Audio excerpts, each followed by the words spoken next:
You know what? I'm going to take the poop smearer. All right. Just for the pure fact that I'm with you. Whatever's going on in this lady's life, small breakdown was that she found humor. This is my theory. Yeah. That she found humor in smearing poop on stuff. Yeah, because there's no rhyme or reason with her. Like I said, no one even had a bad thing to say about her as far as being a neighbor. And we recognize her. We didn't know that she also liked to poop on things. Yeah. It was that was just, she found it and was like, ooh, this is relieving. Yeah. No pun intended. And then was like, I don't know. This is how I get my dopamine hit in the morning. I smear poop. One more birthday request. My lovely daughter, Kate, is 27 years old. Damn. 27. Wow, dude. 27. That's up and crazy. Went to Red Mill Burgers last night for a banana milkshake. Did you go to Red Mill? Oh, yeah. Oh, man. I was right across the street. Yeah, we were right around the corner yesterday. Mm-hmm. My wife even pointed out, she goes, man, can you believe our son has not been to Red Mill? He's just too young to remember, but he's a burger guy. And we're like, bro, you got to go. Yep. Okay. Since it is her birthday, I'm going to give some official dad jokes. These are actual dad jokes for my daughter. I asked my dog, what's 2 minus 2? All right. He said nothing. Here's one for you, Kate. What's the difference between the Terminator and your dad? The Terminator and your dad. Terminator and muscles? I won't be back. The Terminator will be back. And my favorite one. What's the difference between $1 and a pound? What's a difference between $1 and a pound? What? I didn't give your mom $1. Wow. Well, I didn't. Yeah, hey, you're the judge. Yeah. I mean, I did at the end. A lot of them. All right, guys, here you go. But I think that giant sword's still a good deterrent. It is, because if you don't know that someone knows martial arts, the giant sword says, I am crazy. And in most of my life, and like a lot of the brothers in Baltimore just said it. Like, look, man, if you're not tough or like you're outnumbered or you think this guy's going to beat your ass, the advice the guy gave me is you need to act like somebody who might bite someone. Because they said, brothers, you ain't down with that. Because if they think you're crazy, it's different. Like, would you rather fight a guy that's mad at you at the bar or fight a crackhead? And it's not that you won't beat the crackhead's ass, but they're just not going to stop. So because they're crazy. And the crackhead might bite you. And a bar fight, they're probably not going to bite you. They're going to throw punches. And really, in the end, I'm like, you can take a punch from a guy that can throw a punch or be bitten by a crackhead, which to me is like being also bitten more than by a likely werewolf. have a weapon, too. Yeah. No, they don't have a weapon. They have something they're going to use it. We got a hold of her husband, and he was just like, just take the damn thing. We don't want it. And so I drove it for that winter. He sent the title over. I drove it for that winter. It was just a big lifted, had a winch on the front. It was a former rescue vehicle. Oh, damn. So it was just built 200,000 miles, but ran just fine. That's cool. I mean, nothing wrong with that. How long did the truck last?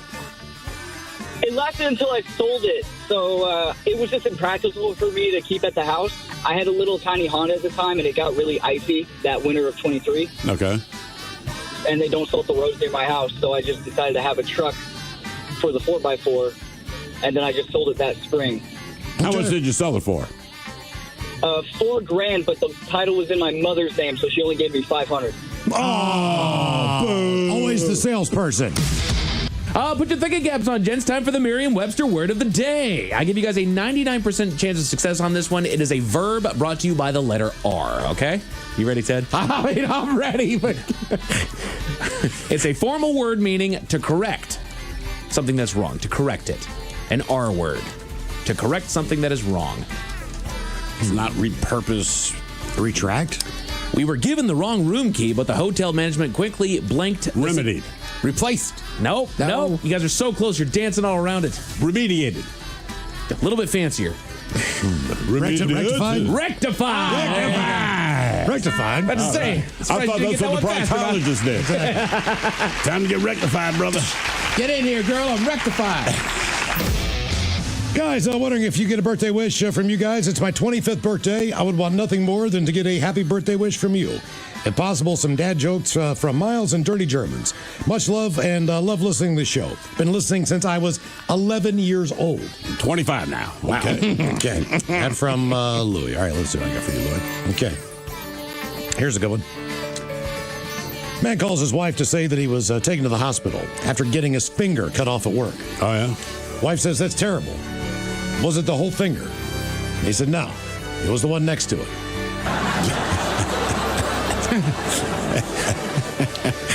My girl told me that the gynecologist said we can't have sex for 3 weeks. Oh, yeah? Yeah. I said, what'd the dentist say?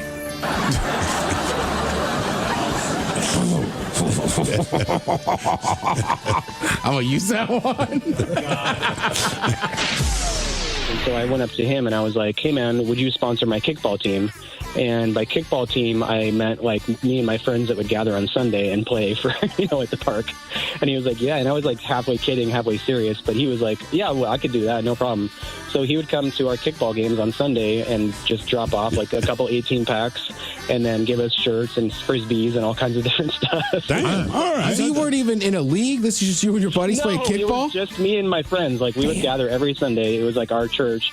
We'd be there at 3 in the U District, and then he would come and show up and just drop off the beer, take some pictures for his bosses. You got to wonder how many times a beer distributor comes back to their truck outside of a Shell station with the back open and has to scream at someone to get the hell out of the back of the truck and drop the... Oh, I'm sure 1,000,000 times. I mean, it's got to be a normal occurrence, right? I would think so. Especially in downtown Seattle. Yeah. Yeah, because you can disappear. Come on. There's one. The door is wide open. It's beer. Yeah. I mean, it's too tempting. I'm just saying.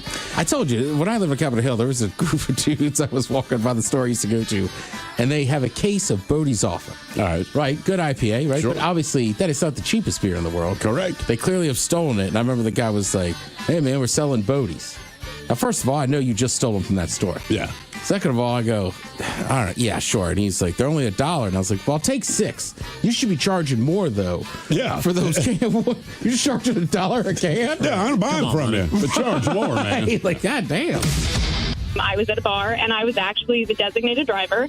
And this woman out in the smoking section picked a fight with a bunch of people that I was there with, and I told her to back off and give everybody some space. And she threatened me and was up in my face and shoved me, so I threw my water in her face. And I told her to get away from me, and it turned into a brawl. It was probably about 15 people in the smoking section, and I was the least problematic, for the record. What would you do? Like kick her in the head? Like, what was your move? Yeah.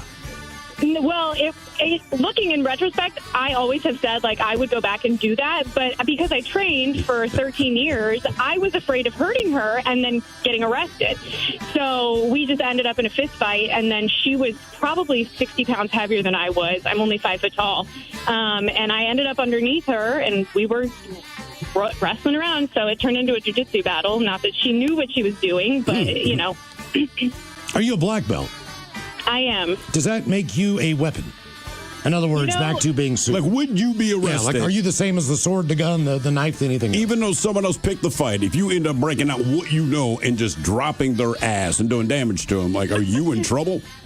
Nobody ever made me sign anything or clarify, but very much, like, my understanding is yes. And so I've always respected that. It was always meant to be used as self-defense, but I'm ready to go. Yeah, it sounds to me like you don't even need the sword. You know? You're the It's a little gratuitous at that point. Yeah, you're the karate man in the neighborhood. Right. You don't really need it. And now, the men's room legacy continues. Unfortunately, what you're about to hear is real.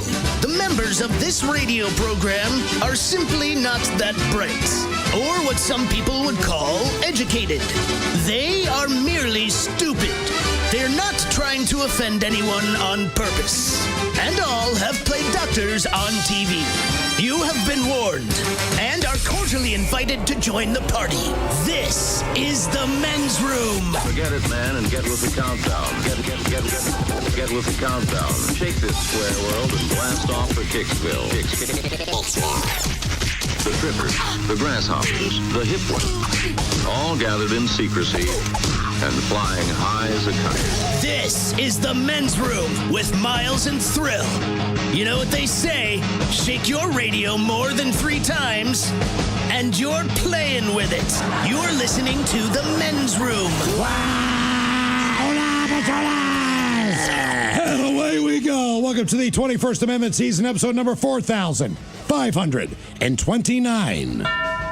Along with Steve the Thrill Hill, the Ted Smith, and Mike Hawk. And you are the men's room. On tap today, once again, we play Big Dummy from the Beastie Boys in Cypress Hill. Mixmaster Mike joins us in studio. We will play Profile This, plus headlines, a men's room shot of the day, fun listener emails, and everyone's favorite, TV Time with Ted. Clack, clack. Drink. All right, here we go. A moron Seattle man on vacation in Hawaii is arrested after throwing a giant rock at a seal. Meanwhile, a teen is arrested and was 15 times over the legal limit, all behind the wheel. AI helps a man recover $400,000 in Bitcoin after changing his password while high. 2 scammers are arrested after messing with the wrong old type of guy. And New Mexico authorities are kindly asking folks to stop feeding the bears. That is all coming on today's very special episode of The Men's Room. And now, here's the question. Hola, bitches. Good day to you and yours. All right, today is the day that we play Big Dummy, the game show that rewards you for your stunning ignorance. And here's how it works. You call us. We will spin the category wheel. We will... Come on, Ted. Well, I thought a little drum roll kind of make it a little more exciting. That was cool. That was cool. No problem. I did not see that. I was wondering why the drums are in here, but the idea is that we will spin the category wheel. Now I'm going to fire one up. Hell of a show we're going to have today. There it is. Holy cow. That You're bong really out of sorts. I'm disheveled. Ed, get it together. I started earlier today. We will spin the category wheel. Then we'll ask you a question from that category. But here's where Big Dummy separates itself from your average, more reputable game show. We will continue to ask you questions until you get one right. Because as always, we want you to leave here smarter than you showed up. Now, so far this year, our biggest dummy has been the lovely and talented Patrick, who thought a coffee pot was caffeine-laced marijuana and found a way to answer 11 consecutive questions wrong. Can you do better? Of course you can. Everyone else has. So give us a call, and off we go on Big Dummy, brought to you by our friends at Advanced Hair Restoration. To be a contestant to play Big Dummy, call 206-803-ROCK. Like The Men's Room on Facebook, follow us on X and Instagram at Men's Room Live. Send your emails to The Men's Room at KISW.com, and now watch the show live on YouTube at KISW Rock.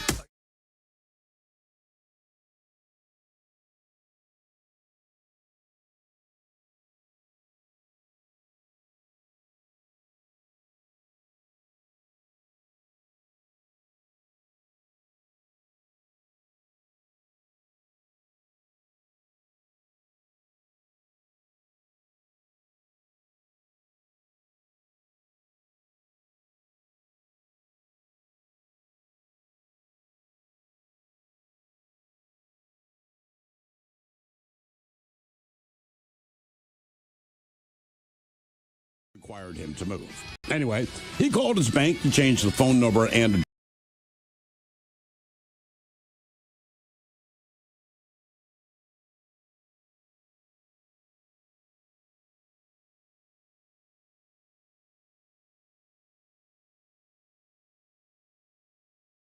to get that one named.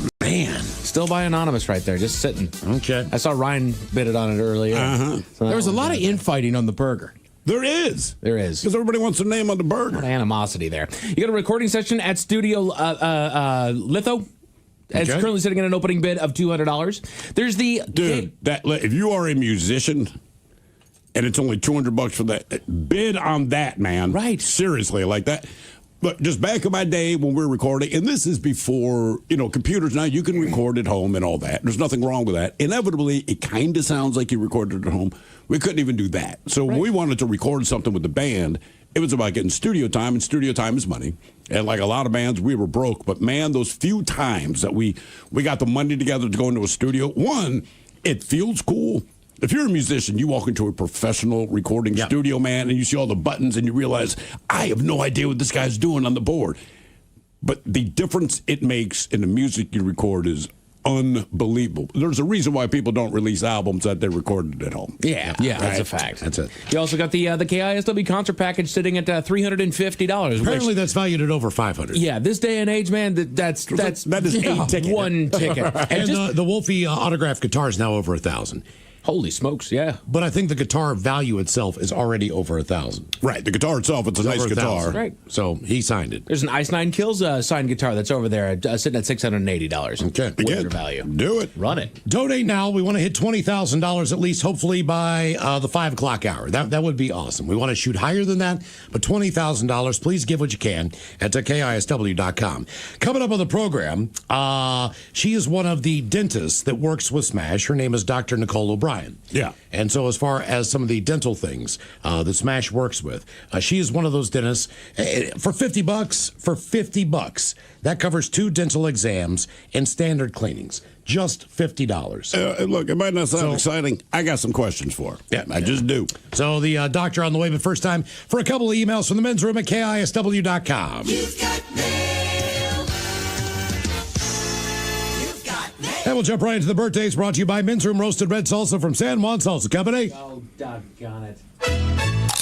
Dip responsibly. All the guys, please wish my husband Marcus a very happy 34th birthday with the Leroy Jenkins. The Dirty Germans talking about playing World of Warcraft. Coach Ted giving advice about working a stressful job while trying to raise a 1-year-old and keeping the wife happy. He loves you guys and he listens every day. You guys are awesome. Thanks, guys. That from Shay. Let's do this. Leroy Jenkins. Yeah, talking about playing the World of Warcraft, it's funny because here in America you think it's a video game. In Deutschland, it's what we refer to as masturbation. So I play a lot of World of Warcraft. Yeah, and generally we're just used to hearing that after we're done. Yeah. Wow. All right, you got a stressful job, you got a 1-year-old home. Coach has simple advice for you, all right? Work's going to be work, you can be stressed out, but when you come home, little Chuckanuck is going to be sitting there. He or she's always going to be happy to see you. True. Now, deal with the wife. Oh, Coach is sitting this one out. Just know that kid's happy to see you, and hopefully that will de-stress you a little bit. Yeah. That is true, man. When your kids are little, every time you walk in the door, they race to the door. They're screaming, Daddy. They give you a hug. Now I walk in the house with 2 teenagers like, I'm home. And okay. And that is it. All the guys, today's my husband Jerry's, a.k.a. the White Jerome's 57th trip around the sun. Can you get a your penis is too small? Miles with some dad jokes. Thanks, guys, for all the laughs you guys give us. Lots of love. That from the lovely Stacy. Couple dad jokes for you. All right, what do you call a chicken staring at lettuce? What do you call a chicken staring at lettuce? A pre-sandwich? Chicken sees a salad. My daughter asked me what it would be like to be like a dad, and I told her to ask me again when she has kids. You know, she said, "But what if I don't want kids?" I said, "You got it."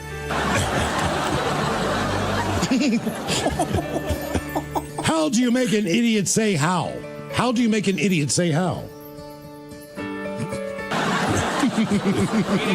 I bought a dog from a blacksmith. Oh, yeah? Yeah?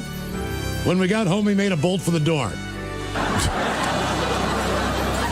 And finally, why should you not kick a volcano? Why should you not kick a volcano? Why? You might crack a toe. And finally, I like to wish my wife Stephanie a very happy 64th birthday today. How about some farts and the Dirty German suggesting great ways to enjoy your day? Thanks, guys. That from Bill. Oh, yes, some parts.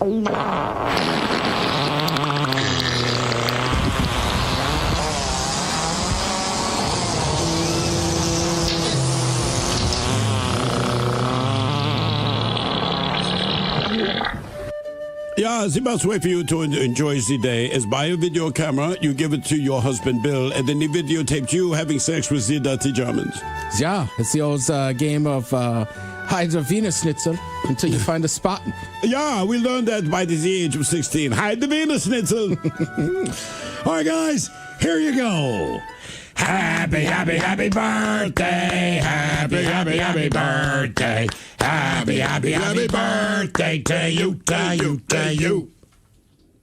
Ya's a Dirty Germans brought to you by Men's Room Original Sausage. Available through Uli's World Famous Sausage, mensroomlive.com, and other fine retailers. Schweinefleisch. Dr. Nicole O'Brien, thanks for joining us. Hey there, thanks for having me. Yeah, Seattle Rock Day benefiting Smash today, and you were involved on the dentistry end. Exactly. Yep. We love to take care of patients at the office. How long have you been working with Smash? Gosh, I have been working with Smash and Nicole Vandenberg for quite a few years, helping patients where we could. More meaningfully, in the last 6 or 9 months, we've developed maybe a more streamlined pathway to get people some real regular care. Okay. I'm just curious, one of the things with Smash, because you're helping the Seattle area musicians. Now, as a musician myself, and I don't know if you're going to know the answer to this, guitar players, singers, drummers, or bass players, generally speaking, who has the worst mouth? I mean, just who has the worst teeth? Let's see. Where do you fit in the band? I'm not going to tell you. I want the unbiased answer. You should here. see this girl. Well, I'll tell you, the number one emergency I see is people hitting themselves in the tooth with the microphone. So I think that might be your answer. Whoever's got one of those things right in their face. Yeah. That actually, it happened to one of my bandmates years ago. He stepped on the base to the microphone. It rocketed forward. I don't know that it messed up his teeth, but it blew his lips open. There was blood everywhere. Yeah. Good times. What is the process if you are an area musician and you would like some dental help? You need some help along the way. That's great. Reach out to Smash. They have a really great process for getting people on a wait list. They also do some wraparound services, right? So you call in and maybe you broke a tooth or maybe you need a cleaning. They're so great at jumping in and helping people maybe figure out their Apple Care paperwork, checking in on many other components of their health care. So it really does end up feeling like some holistic care, not just that cleaning, but maybe there's something else that someone's really been needing and they look for that. Well, you've always been reading about your practice, always been family oriented, always been about the community. And I guess you grew up in a household full of people who worked in the dental industry. Dental industry, yeah, and some musicians as well. What does that mix? You have live music during the teeth cleaning? What do you do? Exactly. No, just family members and friends that have been in the music business. And so seeing, before I was a dentist, kind of seeing how those people's lives were affected, right? So working kind of crazy hours, having a feral diet if they were out on tour, right? So eating at the gas station and not necessarily getting the same diet that folks of us that sit at home and have a real kind of routine life have. Hey, there's nothing wrong with gas station sushi in the middle of Oklahoma City. Nothing's going to go wrong. Debauchery rolls on. You're listening to The Men's Room with Miles and Thrill. 99.9 KISW. Home of Charles, away we go. Welcome to the 21st Amendment season, episode number 4,529. What a large and in charge program we have for you today. A guaranteed future EP. Happy to have in studio from the Beastie Boys and Cypress Hill, the one and only Mix Master Mike in studio. He's going to event this weekend at the Mopop. That is very cool, man. Yep. Rebels and Icons. That's a new display, and they're having an opening party. Do you believe that he is more of a rebel or an icon? I would say a little bit of both. A little bit of both. Yeah. But if you had to lean, say, hey, man, you got to pick one. I'm going to go icon. I don't know. I go icon. Look, man, you do any research, they say and they all say it, considered one of the best DJs on the planet. Oh, yeah. If not the best. I would argue. Well, he's the only one in the Rock and Roll Hall of Fame. Only one in the Rock and Roll Hall of Fame. He won like the DJ scratch off, for lack of a better term, 3 years in a row, to the point they asked him to step out of that role. Yeah, because you can't even. You could be a judge, I think. They let him be. He came back as a judge, right. But he won 3 years in a row, and they're like, "Look, dude, no one can beat you at this. Can you stop competing?" Yep. And if memory serves, at the time of. Not that we haven't had Rock and Roll Hall of Fame members in studio. But were they at the time? No, they were not in the Rock and Roll Hall of Fame. Maybe. What about Duff? Maybe Chris Novoselic, maybe Duff. I mean, that might be. Ozzy. And Ozzy for sure. But Mixmaster Mike is also one. So right, because when we interviewed Ozzy, I don't think he was in it yet. He had to be one of the first, right? Was he not in? Well, we also interviewed the first time, 2006 and 2000. Yeah, it might just predate that Hall of Fame. No, I don't think so. No? I think he had to be in. He had to be in with Sabbath or as a solo artist. But There's when no did way either of them go in? That's the thing. Because they take their time on this stuff sometimes, Yeah. I don't know. So, yeah, he will definitively be the only Rock and Roll Hall of Famer that we are currently aware is in the Rock and Roll Hall of Fame at the time we talked to him. Yeah. Kind of cool. That is. I have to think that guy and his dreams came true because he gets to be on this show. Yeah. He probably knows every major record store, I would have to think, in the U.S. Oh, God, yeah. Anywhere he travels, right? I mean, that's what he's going to go do. He's going to go find the most obscure crap he can. Mm-hmm. And that's the kind of stuff you want to hear. So, and then make it awesome. He's coming up on 4:30 on the program. So very happy to have Mixmaster Mike, who's in Seattle for the weekend, joining us coming up. All right, let's see. The game is Big Dummy. It's an easy game to play. We'll spin the category wheel. You are either playing for Team Sober or Team Not Sober. Our biggest dummy, Patrick, took 11 questions to get one right. And when we do Big Dummy, we like to do a poll. Last time we did the poll, it was Seattle Rock Day. So we asked you, in honor of Seattle Rock Day, if you could name your child from one of 4 towns, areas in Washington, what would you pick? Celebrate your state. Exactly. So the towns we picked, we had Hump Tulips, we had Chuckanut, we had Squim, and Chimacum. All right. So if you follow us on X, that's where you vote there at Men's Room Live. Here are the results from last week's poll. In 4th place, with only 10% of the vote, you said that you would be willing to name your kid Chimacum. Chimacum Hill, Chimacum Montgomery. That actually has a ring to it. Chimacum Montgomery? Yeah, I mean, it's not a great name, but Chimacum Smith or Chimacum Hawk, it would have to be Chimacum Montgomery. I call him Chim Chim Charu. Chim Chim Charu, there you go. In 3rd place, with 14% of the vote, you said you would name your kid Hump Tulips. Hump Tulips Hill. Hump Tulips Montgomery. Yeah, well, that would work. Hump Tulips Hill. You think? Yeah. Sounds like a song. I found my thrill. Thank you. On Hump Tulips Hill. 2nd place with 35% of the vote, overwhelmingly the one that you picked the most if you were playing Big Dummy, that would be Chuckanut. That came in 2nd place. Chuckanut Hill. Chuckanut. And number 1, Squim, with 41% of the vote. Squim Smith. That's not bad, though. Is it? Yeah. Squim Smith? Well, initially, of last all week, the names that are there, Squim might work best with Smith. It's not saying much, but I don't know. Other than Quincy, is that the only first name with a Q in it? In any Quentin? part? Yeah, there's Quentin. Oh, there's Quentin. There's Quincy. What else is there? That's it, right? Man. Yeah. I'm just saying. I have a buddy back in D.C. I mean, his name is Quentin, but he goes by the Jizzle himself. The Jizzle? Why does he go by the Jizzle himself? And his full name is the Jizzle himself. He couldn't just go by Quentin. Did he come up with that? Yeah. He has like a serious job, so I think he started it kind of like so we wouldn't use his real name when we were. I don't know, but he's one of the nicest, awesome dudes. Why wouldn't you rather be called Quentin? Just give it a Q, something. Yeah.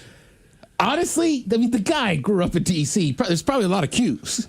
Yeah, I was going to say, if you go to the black culture. Well, what are they? That's what I'm saying. I can only come up with Quintisha, Quintarius, you know. We're black, man. We just make that up. Right, okay, all right. But if you're saying like names you find in a baby book, I think maybe two. Quintarius? Okay. Yeah, man. Right.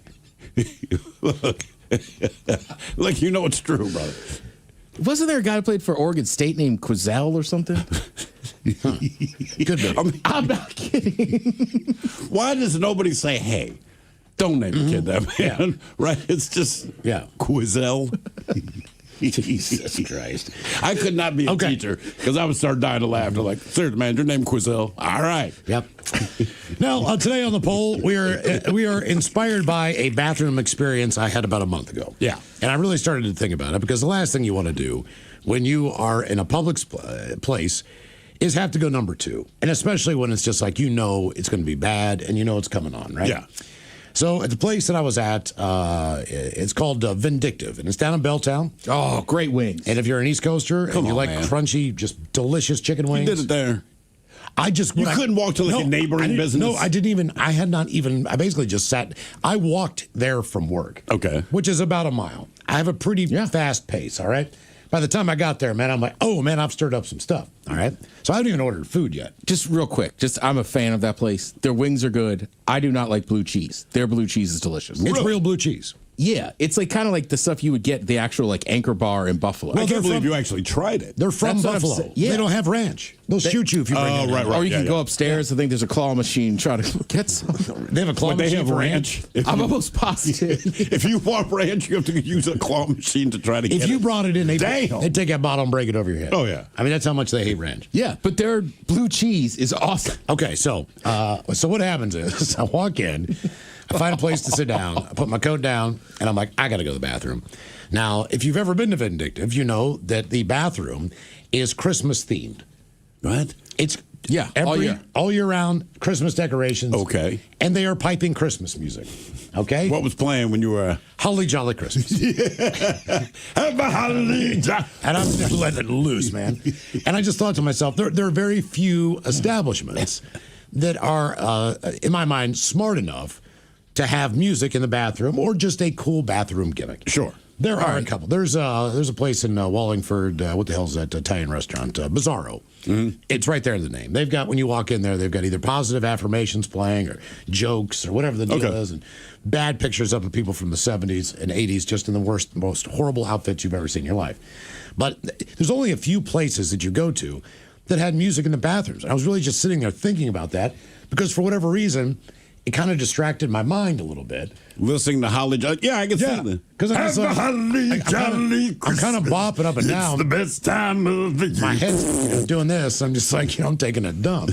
Typically, I'm not. Typically, when I'm doing that, You're not rocking out? I'm not listening to music. It's wild, too, on like a summer day. Like you're in there eating, then you go to the bathroom. You're like, oh, it's December. Right. It's rare. It's like when sun hits your penis. Yeah. It's just one of those things that doesn't happen very often, right? Yeah.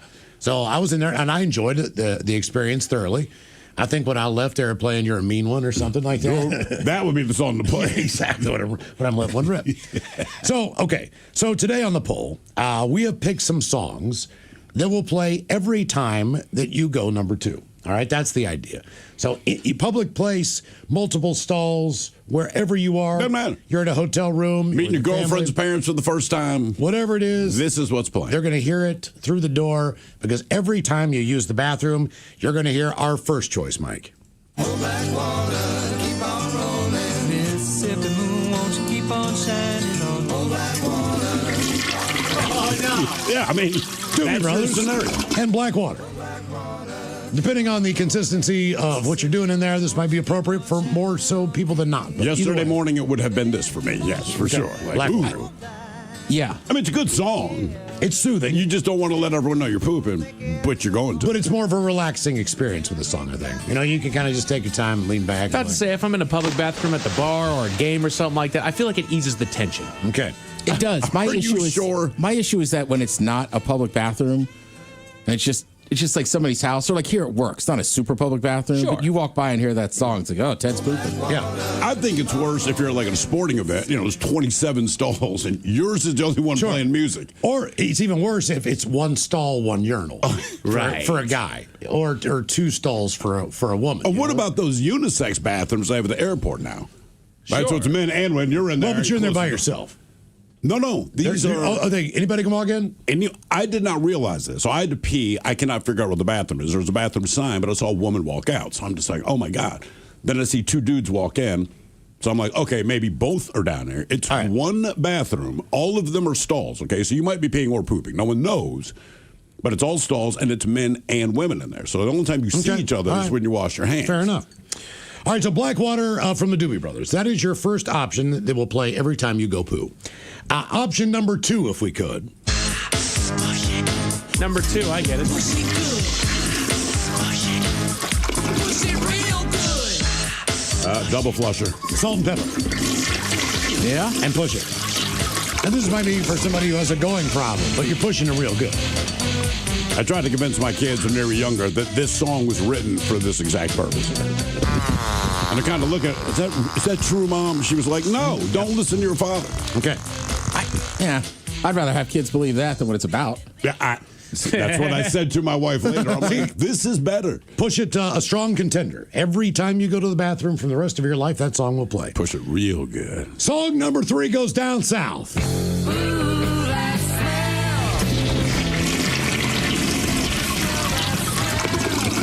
I see this guy in a camo baseball hat. You know what I'm saying? It's that guy. Look under there. There's some work boots. Looks like Larry the Cable Guy. He's pooping the skin.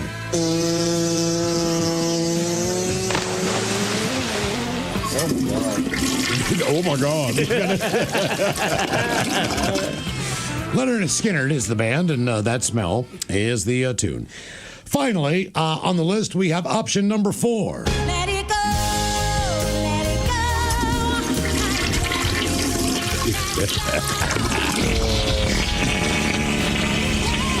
That just seems like torture. Why?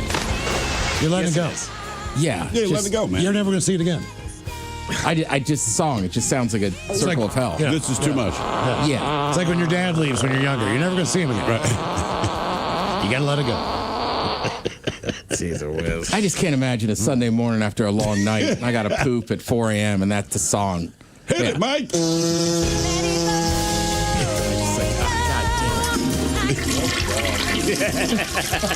When does it stop? Does it stop on the flush? Because you would hear that exactly. Yeah. I think it's the whole process until you close that door and walk out, man. That's all. As soon as you go in, basically when you sit on the toilet I seat. don't think so. I think it's right when it hits the water.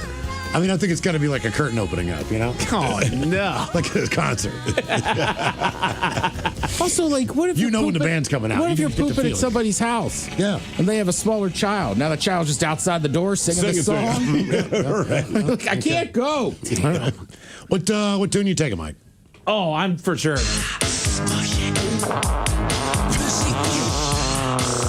Because I think that'd be fun. Again, I'm thinking about if I'm in a public restroom and all of a sudden It's this song upbeat. drops, it's going to make people laugh. Let It Go is going to piss people off. They're going to be standing outside the stall to beat my ass. Why are they going to be mad with Let It Go? Other than the You fact know that why. the song You sucks. But to me, look, I hate that song. Right. I hate that movie. I absolutely want that song. I think it's when fitting. I go number 2. I think it's fitting. So you're going to take Let It Go. Yeah, because I hate the song. I would like the song more if I knew every time I'm pooping the song plays. Yeah. I would have the biggest. It's happy. Yeah. You're not feeling that? No, not at all. Where are you going, Ted? Oh, Blackwater. Look out, Ted's in there pooping. Stop being braggadocious. Yeah, but yours almost sounds sad. Really? Yeah, I mean, it's a soothing song, but somehow, if it applies to you sitting on the toilet, I'm like, this is depressing. I don't know. Keep on shining on me. Yeah, it's like, keep going, Ted. You got a little left in there. You got this. Keep on. Miles? Skinner. I just want to warn people. No, you're right. But this almost sounds like you're bragging. Yeah. Ooh, that smell. That's not how they're saying it, though. Ted's Yeah. right. You sound like, I'm about to mess this room up. Yeah. Hope you like your lemon pepper wings. I just blew up the bathroom.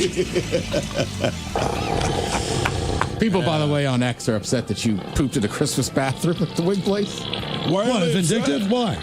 Well, A, people like their wings, and B, it just It's He out. didn't It's poop in the kitchen. No, I pooped it just in seems weird. You're pooping in the Christmas room. Yeah, come on, man. It's Christmas all year round in there. I know. There's nothing you can do about that. Like, No. if they're pumping Christmas music and you've got to go to the bathroom, like, hey, man, I'm not here to ruin Christmas. It's not pumping Christmas music no more. Yep. Oh, man, Miles is here. I didn't even I didn't see him walk in. See, I like the idea you're walking up to that bathroom, and as you're walking up to it, you just hear. Damn it, Miles again. Miles is the Mariners game. They playing radio in here? Yeah, right. I thought they normally played the play-by-play. What's he doing in Tacoma? Unbelievable. Mike didn't even text you. My God, look at that there, dude. Holy cow. I knew he'd be here. Okay. Oh, Ted. Oh, He's here, too. Found him. dude, sounds like he's next door at the other bar. I heard it from the wall. As much time as you spend with your friends on the weekend, I'm sure you're playing a lot of away games anyway. Yeah, I am. I know. And yeah, I had a bad incident this weekend. What happened? My buddy, there's like 3 bathrooms in his home. One happens to be downstairs in like the sports bar. All right. But the bathroom I was using was out of toilet paper. It was one of those like, I gotta go. Yeah. So like, just as soon as as soon as the doors open, bombs away. It is not pleasant, and I just hear the slider open. God damn! The slider. Because they were outside. Oh, the bathroom even with the door closed. They didn't know I was in there, but like I poop, and like half second later, slider opens, and they're like, Jesus, man. Well, yeah. You blew up the sports bar. I did. People are giving my ass about vindictive. Well, it wasn't Christmas theme. Are they mad that it's Christmas theme or that it's vindictive? Gimmy's just mad that it's What do you mean? Christmas. People don't poop when it's Christmas time? No. So here's your men's room poll. One plays every time you poo. Will it be Blackwater from the Doobie Brothers, Push It from Salt and Pepper, That Smell from Skinnerd, or Let It Go from, do we know the artist who does Let It Go? Idina Menzel. Okay. What did Travolta call her? Adele Dazeem. Yeah, he did notice. So he says, like, and Before it goes to like Adele Zima Sam. That is not her name, man. All right, more on Big Dummy coming up. If you'd like to be a contestant, 206-803-ROCK.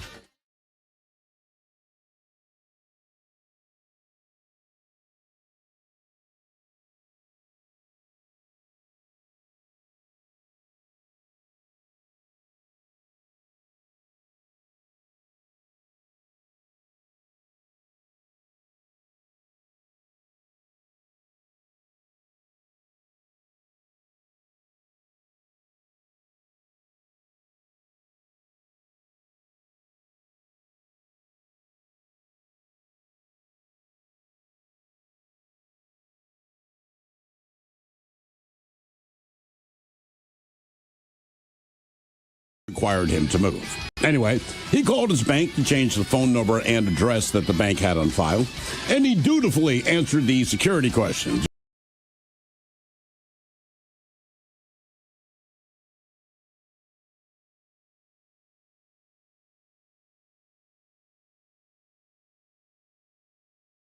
That's what you needed. Come on, people.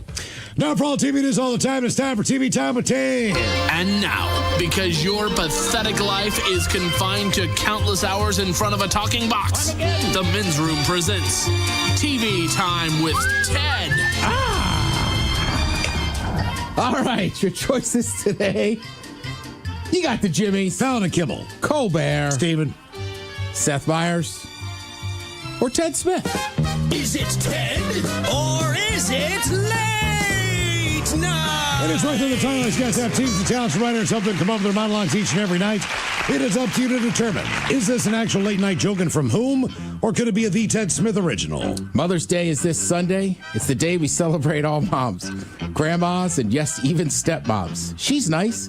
She makes Dad happy, and hey, she was in your chemistry class. Wow. Colbert. Fallon? Colbert. Folks, Mother's Day is this Sunday. It's the day we celebrate all moms, grandmas, and yes, even stepmoms. She's nice, she makes Dad happy, and hey, she was in your chemistry class. I know. That was had me rolling all day. The Met Gala was held on Monday night, and it's a glitzy event where stars from all walks of life dress up and show off fashion. And because it's the Met, they still lost. Ooh. I'll say Seth Smith. Smith? Yes! That's a good one. All right, yeah. I figured I was trying to get you to go Seth because he hates the, well, he makes fun of the Mets. Yeah. A man in England was recently pulled a car with his penis more than 31 feet while on fire. Let that be a lesson, everybody. Always renew your AAA membership. Colbert. Fallon? Seth. A man in England recently pulled a car with his penis more than 131 feet while on fire. Let that be a lesson to everybody. Always renew your AAA membership. For the first time, the FDA authorized fruit-flavored vapes for adults. This is fantastic news for your sister's boyfriend. The newly approved flavors will include mango, menthol, and blueberry. This is going to lead to some awkward checkups eventually. Mr. Johnson, we have the tumor biopsy, and I'm afraid it's, all berries. Colbert.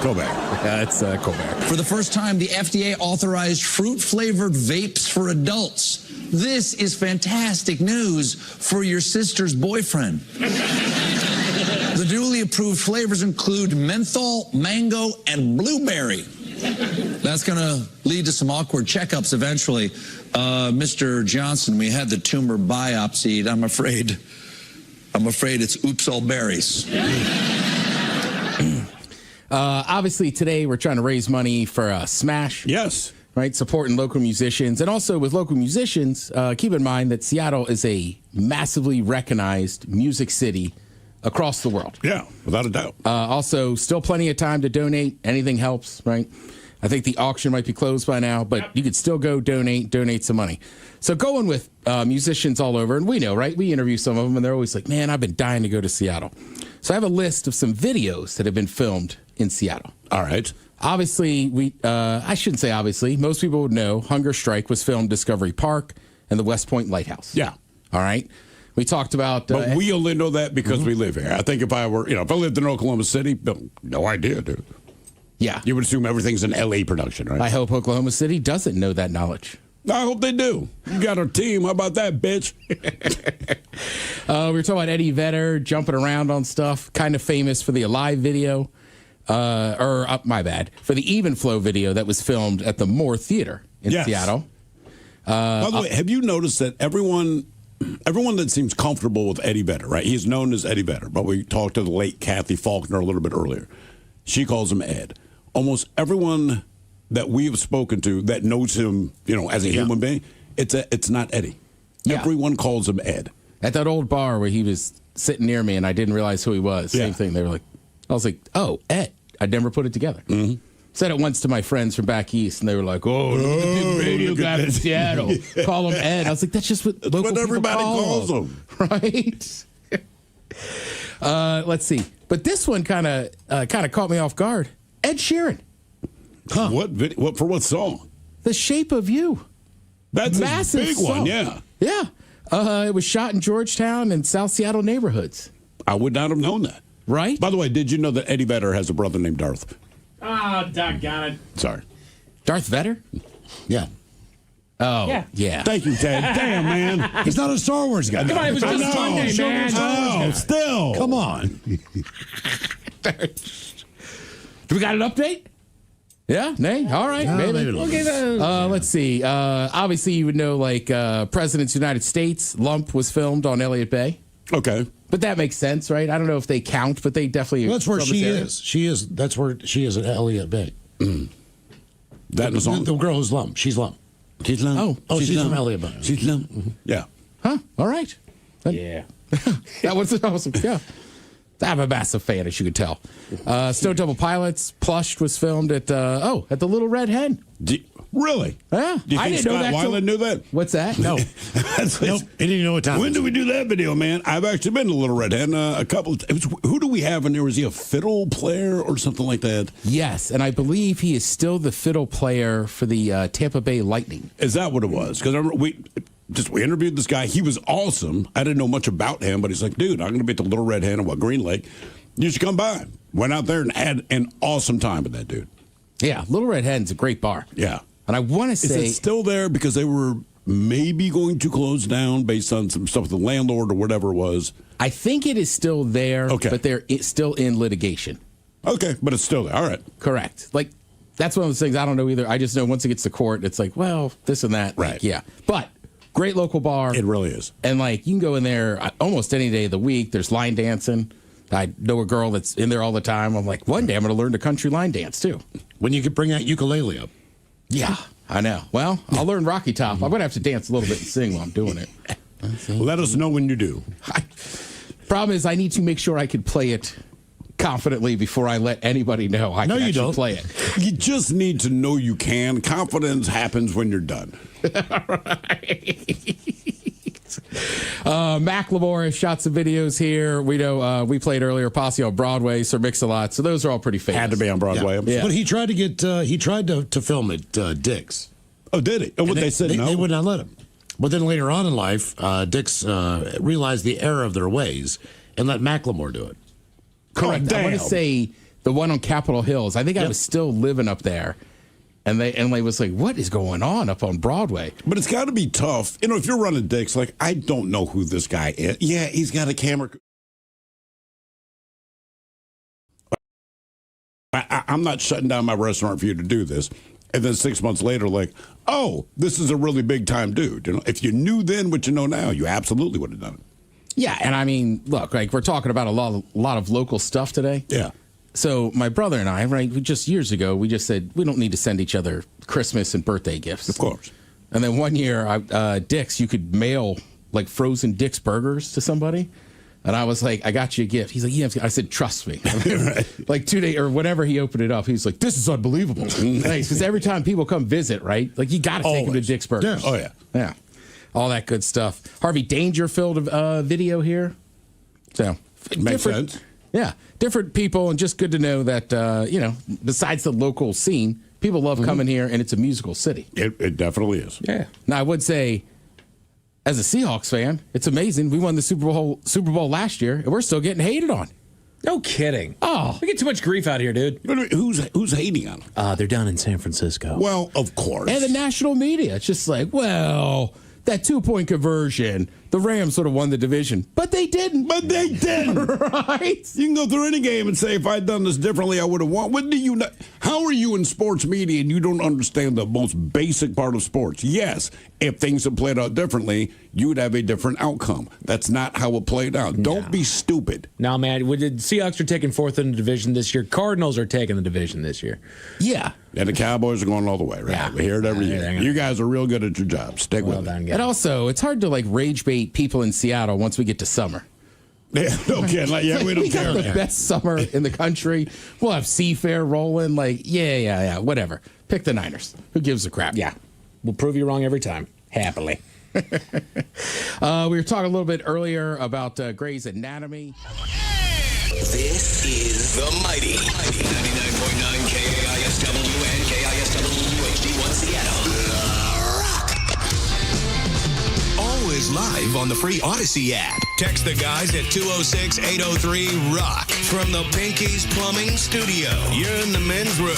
Game is Big Dummy 206-803-ROCK. Steve, who is our first contestant ready to play the big game? Hello, Matt. Welcome to the men's room. Liquor and whores. Liquor and whores. Matt, are you sober or not sober?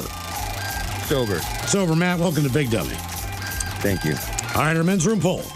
Every time you go one place, are you taking black water, push it, that smell, or let it go? Let's go push it.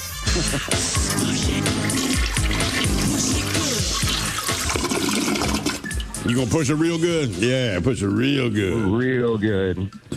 I like how they add that. Like, oh, I was only gonna do it kind of poorly or mediocre, but yes, I'll do it real good. All right, Matt, here is your question. Medical scientists Frederick Banting and Charles Best. They're credited with discovering which? Stem cells, vaccines, antibiotics, or insulin? What was their names again? Let's see here. Frederick Banting and Charles Best. Let's go insulin. One and done, Matt. Wow, nice job. Why did you go insulin? I gave you the names. You went insulin. You nailed it. How is that? I don't know. I'm sure I've heard the names before, and it just kind of made sense. It seems like that would be the earliest one. It is definitely the earliest one out of the three, for sure. Okay. All right, before we let you go, 50-50 question. True or false? The plural of barista is baristae. False. True. It's not baristas? But they don't spell it that way. What do you mean they don't spell it that way? It's like hotty toddy baristas or something. Everyone will always say baristas, but technically it is baristae. So if you see more than one, there's 3 baristae working today. Yeah. Oh, wow. There's 2 bikini baristae in there. Yes, bikini It's a baristae. small little booth for that. Game is Big Dummy 206-803-ROCK. Big Dummy! Hello, Liz. Welcome to the men's room. Oh, sorry. Tell that kid to shut up. No. Okay. Lizzie, you sober or not sober? Sober. No. I was going to say, Sounds like you don't need to be. You need to drink. Yeah, exactly. All right, Liz, every time you go, what's playing? Black water, push it, that smell, or let it go? Push it. Mommy's in the bathroom. All right, Liz. Here is your question. How many years did World War II last? Like the entire war or our involvement? I believe the entire war. 4. 6? 6. Mm-hmm. In your defense, I think we were only involved for 4 of them. Yeah, so we tried to stay out, and then what? Japan got on their nerves, to put it mildly. That's how they say it now. Yeah, they kind of got on their nerves. Got on our nerves a little bit. Got on their nerves, just a little bit. All right, your question. What was JFK's middle name? Hint? It's the same. John? No. It would be the same. Was it Franklin? No. I'll give you a hint. It would be Betty Ford's vagina's nickname. Fitzgerald. Fitzgerald. It is Fitzgerald. It is. I thought it was Fitzgerald. That Betty Betty Ford didn't help. Really? I was going to say Fitzgerald, then my mind just started racing. She was married to Gerald Ford. Betty Ford was married to Gerald Ford. Fitzgerald. Right. Come on, man. Work with me. All right. Your question, what was FDR's middle name? What was the D for? What was that? Hello? What was your guess? Oh, phone dog. Failed. Franklin Delano? Not Delano, Delano. Delano. Yeah, Delano. Franklin Delano Roosevelt. Game is Big Dummy 206-803 Rock. That sounds like a little more Italian. It does. Yeah, Oh, Delano. hey, Delano. Yeah. Hey, Cheyenne, welcome to the men's room. Hola, gentlemen. Hola. Cheyenne, team sober, team not sober? Definitely sober. All right, Cheyenne, welcome to Big Dummy. All right, one plays every time you go. You taking black water, push it, that smell, or let it go? Okay, let's go that smell. Are you notorious for that? Look, some people are worse than others, right? And I this is probably true in every family. And you don't assume this is going to happen, but it does. You can walk into the bathroom after someone, and based on the stink that has been left behind, you know who was in the bathroom before. Oh, yeah. Yeah. And I'm like, I don't want this superpower, but I got it. So what I am known for is, I've heard you say it's a problem for some people in your family, Drew. That's what I'm known for. Really, man? It is. Yeah. What do you eat? What is your average diet, or does your diet switch up? It switches up. I mean, it could be like, I could go on a salad kick, or like lately I've been super busy. So it's just basically either like Taco Bell or like something quick, But Taco Bell doesn't seem like something that would clog the toilet as much as just escape you. It seems like easily flushable. Don't eat blueberries and chicken nuggets. I think Taco Bell gets a bad rap. I think it does. I've never had that problem with that. I have, but it's because I ate Taco Bell at midnight. Oh, okay. I don't think it's the Taco Bell's fault. It's the time you choose to eat it. Correct. And maybe what I had done before that. I had a chili dog today with lots of beans. We'll see how that goes. All right. Your question, how many worlds were in the original Super Mario Brothers? Oh. Were there 3? I was thinking 8. 8. Yeah. What was that finger motion again? That's 8. See that twisted. Is that 8? Not 8, my guy. That's my 8. That's how you do 8? That's how I do 8.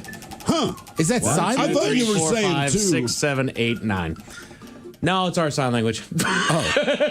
Wait, do 6 and 7. So 6 is thumbs up. 7, 8, 9. Huh. Yeah. Is this like Yep. auction? And it's auction stuff. Yep. All right, I see it. You threw it out so quick. I just never seen it like that. I was like, Yeah, I thought you were saying 2. So I was like, no. All I thought right. he was calling somebody a. Yeah. I'm assuming numbers are not different in sign language, right? Like if I'm trying to indicate 10, I would just hold up both hands, right? Yeah. Okay. So you got your weird auctioneer sign. Is that universal among auctioneers? Like, could you go anywhere in the country and they know they were? I have yet to be corrected on it or had a confused look for it. Huh. So. Okay. All right. Your question. What sport competes for the Davis Cup? Ooh. Would that be tennis? It would be. You got it. Nice job. Nice job. What is the Davis Cup in tennis? Is it separate from like the Grand Slam I tournaments? think the Davis Cup is their version of like the Ryder Cup, like USA versus Europe. I think. Okay. All right. That makes sense. Wow. I don't know if it's attached to Grand Slam or something. All right. Game is Big Dummy 206-803 Rock. Big Dummy! Hello, Jason. Welcome to the men's room. Hola, bitches! Hola. Jason, are you sober or not sober? I've been sober for like 7 years, 6 months, and some change. So good for you, man. Oh, you got to know the change. Come on, man. What's the change? I do. It's 22 days. Yeah, I was going to say you can't get that far. That's some change. Okay, Jace. Every time you go, one plays. Black water, push it, that smell, or let it go. Before I give you my answer, I just got to say I hear where Thrill is coming from, and thank you for your perspective, because I will now think about pooping every time I hear Frozen, and it won't annoy me as much. It's a straight up hate ass. That's exactly what that is. There you go. But I got to go with push it. It made me laugh the most, man. And to be honest with you, it's a catchy song for the other people that might be in the bathroom. Yes. Yeah. All right. Your question. Tocopherol, which protects cells from damage, is better known as vitamin what? Tocopherol. D. B. E. Vitamin E. All right, Jason. What do the letters SWAT stand for? I don't know, but I know that that's not an acceptable answer. So, no, I don't know. All right, there you go. Keep going. It's a security with all teenagers. I don't know where the hell that came from. That was the first T word that came to my head. Special weapons and tactics. That is correct. Wow. Special weapons and tactics. Doesn't know 8, but he knows special weapons and tactics. I don't know how to communicate with the guys on the team. I just know we're into weapons and tactics. For me, it's sweaty women and toes. Ooh. What? That turned you on? I did not Turned think you were off? going to say toes. Obviously, I didn't want to, but I had to find a word that begins with the letter T. Yeah. Toes. All right. What famous composer continued working as he lost his hearing? Give me a second. I know this. Beethoven. All right. Nice job. Which really is not that impressive. The man, he wrote music. It'd be like, I went deaf, but you could still write a book. If Stephen King went deaf, he could still write a book.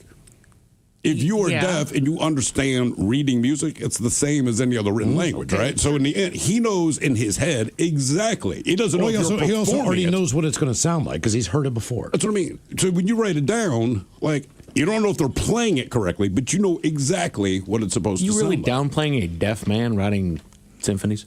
Well, if he were born deaf and wrote symphonies, I'd be like, that's incredible, right? Because you have nothing to compare it to, and you nailed it. But he already knew what music sounded like. So to write it down is no more impressive than Stephen King writing a book. I think it's just impressive because that's like his whole thing is making music, but he can't hear it. It wasn't his whole thing, man. That was a side hustle.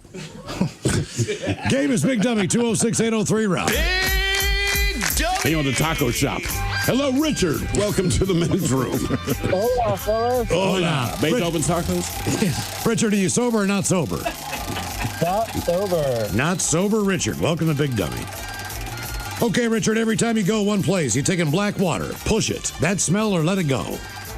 I'm going to have to go with you, Thrill, and let it go. Let it go. See, I like this song now. Just that association. I never smile when I hear the song, but I am today. Oh, dear. All right, Richard. Your question, in what European city would you find the Grand Canal? For your mama's leg. Isn't that, crap. Rome? Ooh. Is it Venice? Venice. I know Italy. Yeah, you got the right I'll country. give you credit. You got the country. All right, your question. Let's go back to the 1980s, a Brat Pack movie. What movie is the song Don't You Forget About Me from? Don't you forget about me. Blah, blah, blah, blah, blah. Blah, blah, blah, blah, blah, blah. It's not Breakfast Club, is it? Is that your guess? Yeah. It is Breakfast Club. It is isn't Breakfast When Club. they're walking out, right? I don't remember That was, the what, scene. Simple Minds? I thought he was walking out and he like throws up his fist and that song's playing. Was that not Kusa? Who's the other guy? Judd Apatow. Judd Nelson. Judd. Is it Judd Nelson? Yeah. It is Judd Nelson. Yeah, Okay, Judd so Nelson. not Judd Apatow. All right, so Judd Nelson. Game is Big Dummy, 206-803 Rock. Hello, Dan. Welcome to the men's room. Hola, bitches. Hola. Dan, are you sober or not sober? I am sober. All right, Dan, welcome to Big Dummy. Okay, one song plays every time you go for the rest of your life. You taking black water, push it, that smell, or let it go?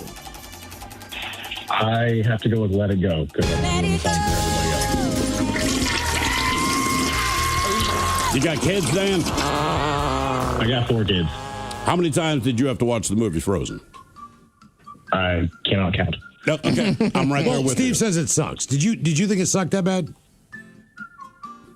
No, it wasn't bad the first couple of times. The first couple of times.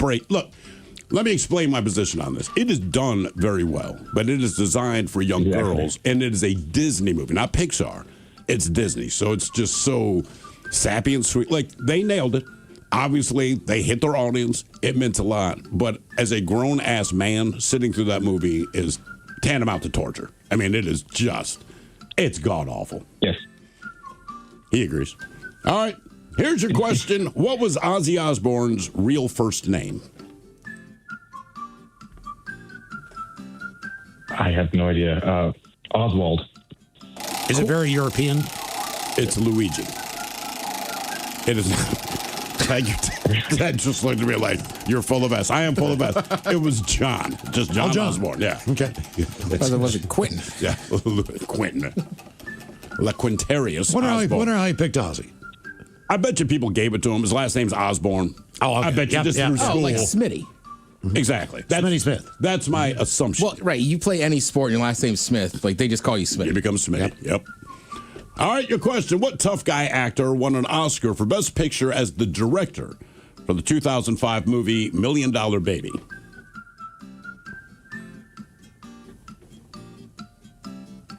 Jean-Claude Van Damme. That would be funny. That would be hilarious. Clint Eastwood. You got it right, Ted. Have you seen that movie? It was Hilary Swank, right? She played a boxer. It is a very good movie, but the ending is tough. Yeah. Then I'm not going to watch it. I don't voluntarily make myself sad. You know, like certain movies, you don't know it's going to be sad. I didn't know it was going to end that way. It's dark. I just thought it was and it is a great boxing film. Right. Would you have watched it if you knew that it was going to end the way it did? Honestly, yeah. I would still recommend you watch it just because I know you like boxing and it's that good of a boxing film. I do, but I don't like sadness. The end is tough. Okay. All right, your question. Pete Best and Stu Sutcliffe were past members of what legendary band? What were the names? Pete Best and Stu Sutcliffe. AC/DC. I have no idea. Beatles. The Beatles. Beatles? The Beatles. Yeah. Those Beatles. Little band out of Liverpool. A little band. All right, your question. How many mammals lay eggs? 1.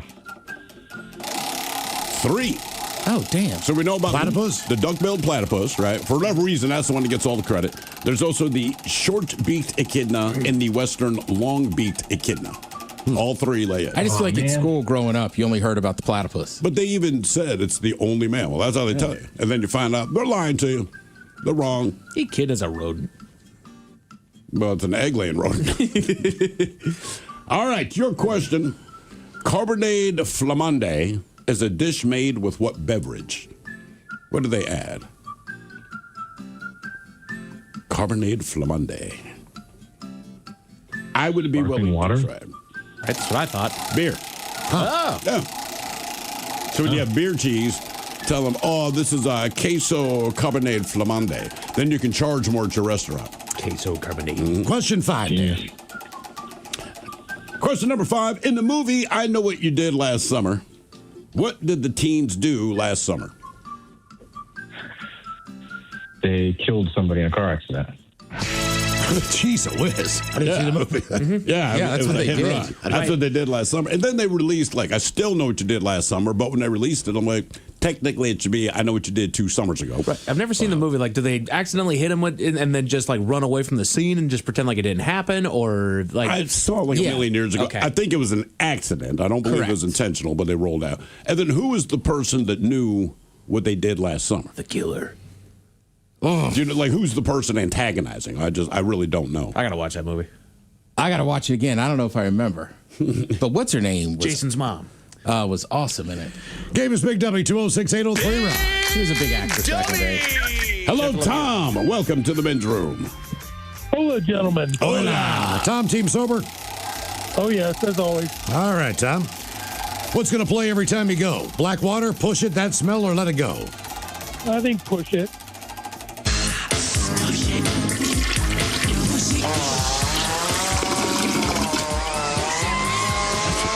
All right, Tom. The ancient Celtic festival Samhain is believed to have inspired what holiday? Halloween? Ah, Lee, one and done, Tom. Nice job. All right, before we let you go, a 50-50 question. True or false? Jimi Hendrix and Joe Pesci were once in the same band. I'm going to say true. Now, here's the caveat, all right? So they were both in the same band. They were not in the same band at the same time, but both of them played in the band Joey D and the Starlighters. Joey D. Joe Pesci and Jimi Hendrix. I'll be damned. What did Joe Pesci play? I'm guessing drums. For some reason, I feel like he used to play drums, but I'm not. Well, he did an album when he sang. Oh, God, that's right. So maybe he could have been the lead singer. Because it's Joey, and he's Joe. He seems cool enough that he would be slapping the bass. You think? Yeah. We got to look this up. More Big Dummy coming up, 206-803-ROCK.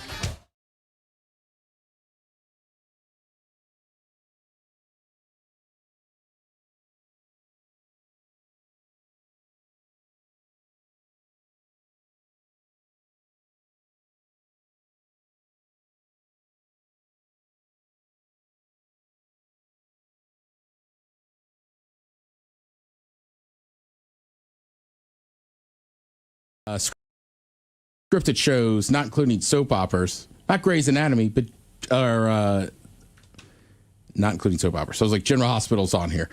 But what was I going to say? Sesame Street was fourth. Saturday Night Live is in there at seventh place. Yep. 60 Minutes. 60 Minutes is in there. We got Law and Order or NCIS. Either South Park. Oh, God, that's right. Yeah. They're still Simpsons. rolling, aren't they? Yeah, I mean, you Simpsons for forget. sure. South Park started when I was in high school. Yeah, I want to say it started in 99, was it? Something like that. Hang on. Had to be like 98 or 99. Because when I got that, man, I'm going to sound old. When I got that CD and the song Chocolate Salty Balls was on there, like I was pumped. Isaac Hayes. Yeah, I was pumped that my parents actually let me have it. Place your bets. The first episode of this of South Park aired on August 13th. If you're talking about 97. 2002. 2002. Ted Smith. Did you say 07? 97, 97? 97, yeah. All right, I'll take 98. Steve, you called it. August 13th, 1997 was the first episode of South Park. 29 years. That's insanity. Yeah, we're old. Yeah, they ran, let's see, last year was season 28. Wow. God. All right, well, listen. Auction's over. You still have plenty of time. Like Mike was saying earlier, it can't be easier. I've done it 3 times a day. Go to KISW.com. It's right there on the front page. Get to the Smash page, and then there'll be a button right there. Donate the cash. Yeah, just donate. You like going to local shows, you like local musicians, well, this is how we can help them out to keep going to shows. Yeah. Thank you, Tim. We appreciate it. You're listening to The Men's Room. Hey,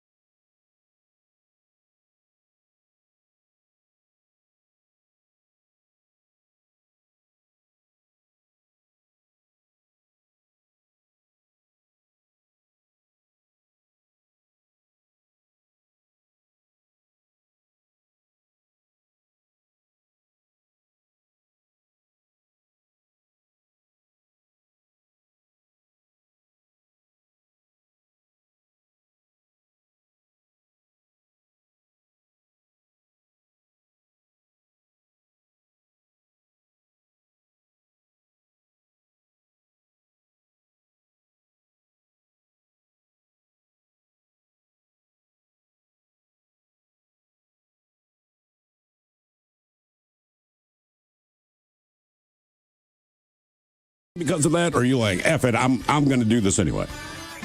I mean, I don't. 2 chairs, 1 table. Did I steal it? Was it a gift, or did I buy it? Or did I find it? Was it on the side of the road? Did I pick it up? I don't feel like it was on the side of the road.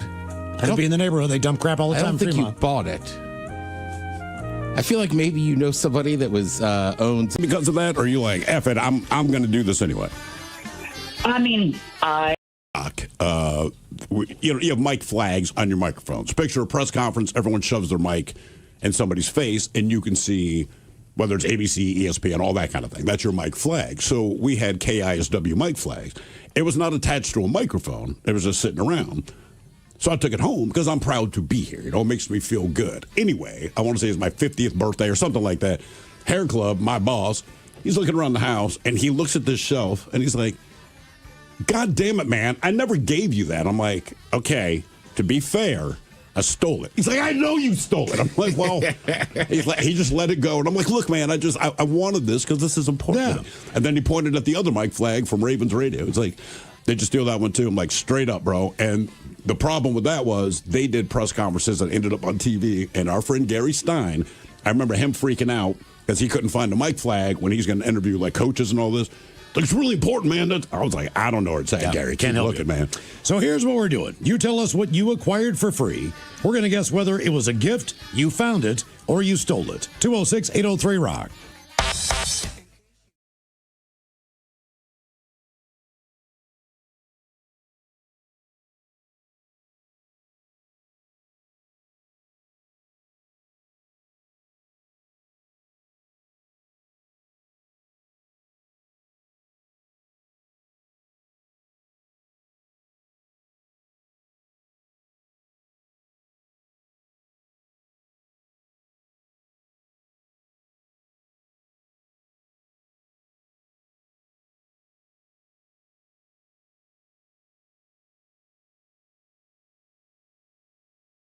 This French artist to make this huge statue cost like 20 grand or something to do. It sat down in the park next to Mohai for like a day or two around Earth Day. And then, and I was actually hired to do security for it and then to take it off and put it back on or take it out when we were done. And so the last day came and we loaded it on the truck. We took it down to the transfer station in Soto and we put it in the recycle area. And I kind of just looked at it and I'm like, this just doesn't feel right that I can't just leave this thing with having only had 2 days of life. And so I'm calling all my buddies that night, trying to get somebody to come with me. Finally, I got our buddy Lance the next morning to drive out to Soto. And so they, the company had sacrificed it to the transfer station. Well, when we got to the transfer station, I got there at like 6 a.m.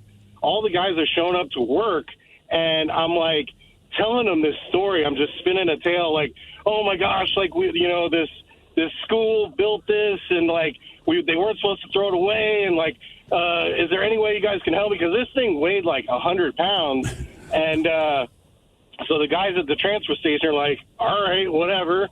So they put it on a forklift and put it in the back of my truck. And then I hauled it all the way back to Stanwood. And I did end up losing the foot on I-5. The foot of the bear fell off. But, man, I'm going to say that's a gift, right? Because technically speaking, you went through all the protocols. You did the right thing. It got to the point that it's going to be destroyed. The guys that are responsible for its potential destruction were like, F it. If you want it, take it. Yeah, to me, that's a gift. Spinal Tap, I don't know if they were in town doing a show, if it was their last show. But somehow Soundgarden, and I remember Cornell telling us the story, they acquired the skull.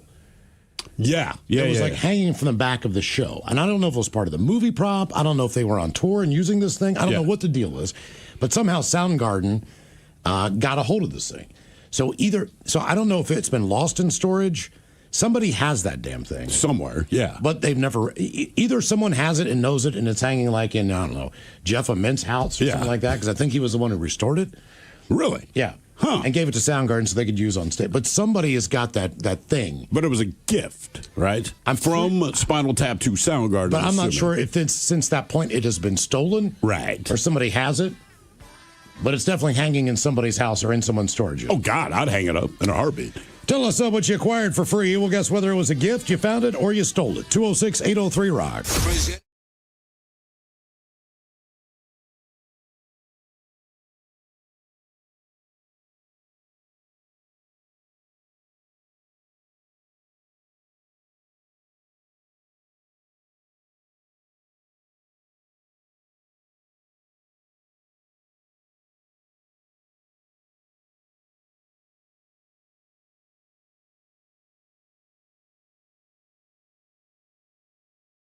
Mine aren't that bad as my car is really old. Okay. Yeah. But between she's got 4 cars with 4 personalized plates too, so that's what's the killer. How much are personalized plates? Do you have one that says skank? That one's taken. All right. That one's taken. How much are they? Depending on the vehicle, they're anywhere from 120 on up. Okay. That's not the worst. If you ever want to see personalized plates, honest to God, drive through the state of Virginia. Yeah, correct. I believe per capita, there's more personalized plate, and it. You definitely notice, right? You will drive up and down the East Coast, and they're typically, XBR 571. Once you get to Virginia, it's like Groove Man. I don't want people Cactus Face. I mean, every freaking body in Virginia. Based on the way I drive, I do not want my license plate to be identifiable just through just being able to read it. Right. Yeah. Again, my brother lives in Northern Virginia. He has personalized plate. What does it say? So years ago, when I always talk about Arsenal or whatever, and he's like, I'm going to get into soccer, English soccer. So Everton at the time, Tim Howard was playing goalkeeper. Okay. Yeah. Landon Donovan was over there on a loan, and they had like one other American player. So he's like, oh, basically, like if you're an American, he was like, I'll cheer for Everton. So he got an Everton specific plate. All right. I don't think he took into. He didn't think about how many Liverpool fans would hate him as that's their arch rival. Oh, yeah. So, like, when my niece was in high school, she, like, texted me once. She's like, some guy is yelling at me, but I don't know what he's so mad about. I'm like, is he in red? And she's like, yeah. I'm like, he's a Liverpool fan. It's your Everton plate. I like that you pieced it together. Is he wearing red? Okay, here's your situation. So, did he have personalized plates before he got to Virginia? No. I'm telling you. Never had them. Something happens when you get there. Well, they're called vanity plates for a reason. Because people are vain there. They definitely. Well, also, though, the other day on the road, I saw an awesome one. And honestly, I took a picture and sent it to Taryn because they were like Washington State Cougar plates. All right. But then it had a spelling of Shakedown, right? Like Shakedown Street. Yeah. Like dead. So I was like, oh my God. That's amazing. Good for that guy. Yeah. Right? See? Tell us what you acquired for free. We're going to guess whether it was a gift, you found it, or you stole it. 206-803-ROCK. Hello, TJ. Welcome to the men's room. Hola, bichola. Hola. A 6-foot drill press, as well as a truckload of other tools, a lot of them brand new. A 6-foot drill press, meaning that it stands 6 feet off the ground on the floor. Yes. How deep can that thing bore? About 12 inches or so. All right. What's the practical application for that thing? Like, I mean, are you putting up a skyscraper?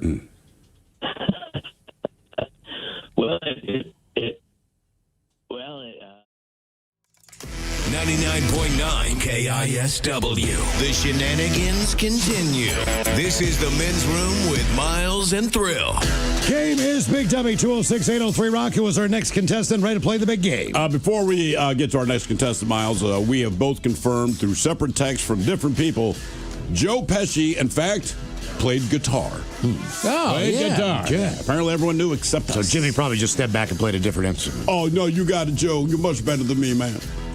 Hello, Jeffrey. Welcome to the men's room.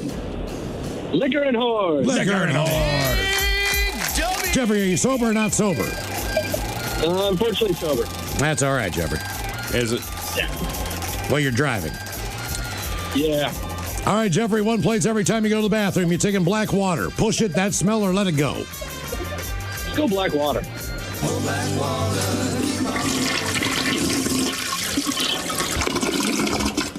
All right, Blackwater Jeffrey, here's your question, multiple choice. On average, how many hours does it take food to pass through the human body? 23, 33, 43, or 53 hours? 33. 23. 53. Really? I can't believe Pixar has done a movie on that yet. Right? They did that movie, what, Inside Out, whatever. I feel like the new Pixar, 53 hours. Tongue to anus, the story of whatever. You know? Yeah, it came out wrong. Yes. Yeah. Go ahead, just remove that. Yeah. All right, your question. That is not what I meant. From ingestion to digestion. Yes. Much better. Yeah. 1 week, man. All right, your question. Jesus Christ, I absolutely did not mean that. Clean it up, dang it. Yeah. It's a family show. The gun battle at the OK Corral was fought between what two groups?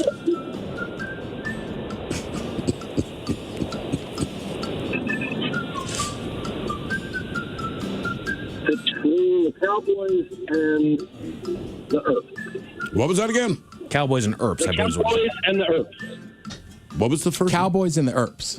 Like Wyatt Earp. All right, so it was the Earp brothers and the Clanton gang. The Clanton gang. I know what he's thinking, though. Tombstone, they called them Cowboys. They were called the Cowboys. They never referred to them as the Clantons. You made a movie about the OK Corral. He's in it, and there's some Clantons in it, but they in that movie they only call them like the Cowboys. You see a red sash, tell them I'm coming. Okay, all right. And that's how we got the term Cowboys. From what? Thanks for the support, Ted. Yeah, I got you, man. I'm with you. Because those guys, that clan, they would wear those red sashes, and they were terrible people. Yeah. They just robbed and pillaged and this and that. And then over the years, we kind of got the cowboy we think of now being out on the range and running cattle. But originally, cowboys were very, very bad people. Oh, wow. Okay. Yeah, like the football team. Yeah, now there's a bad football team. Yeah, I mean, but this is their year. No, this is their year. Just like every year for the last, what, That's 30? right. It's their year. Yeah, their year. They'll be playing my Ravens in Rio de Janeiro. Ooh, yeah. We looked at tickets to go. One ticket, keep in mind, this is just to be there. You don't have a ticket to go to the game. $6,000. So I told my wife, wow. Guess where we're not going this year? Is that for the air flight? Dude, that was, I want to say she got as far as the flight. And just know, if you wanted to go to that game from Seattle, your connection is either Houston or Atlanta. All right. Which already That's not bugs me. But you're flying across the country and then to fly south. But it was like a 19 or 20-hour day. You went to Africa in that time. Yeah. We're going to South America. And then, that was $6,000 basically to land in Brazil. And you still don't have a ticket. Oh, yeah. So I won't be there. That's my point. All right. Your question, what animal can clean its ear with its tongue?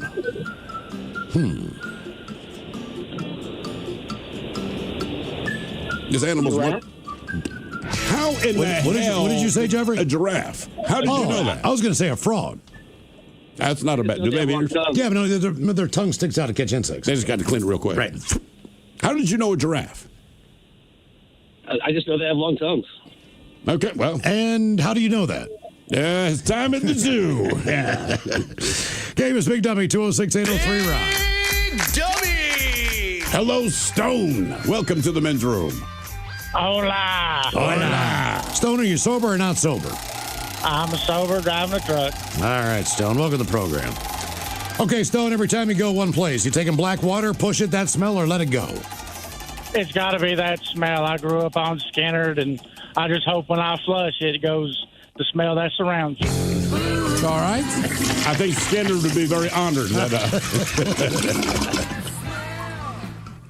All right, there, Stone. Here is your question. The Hellenic Republic is much better known as what country?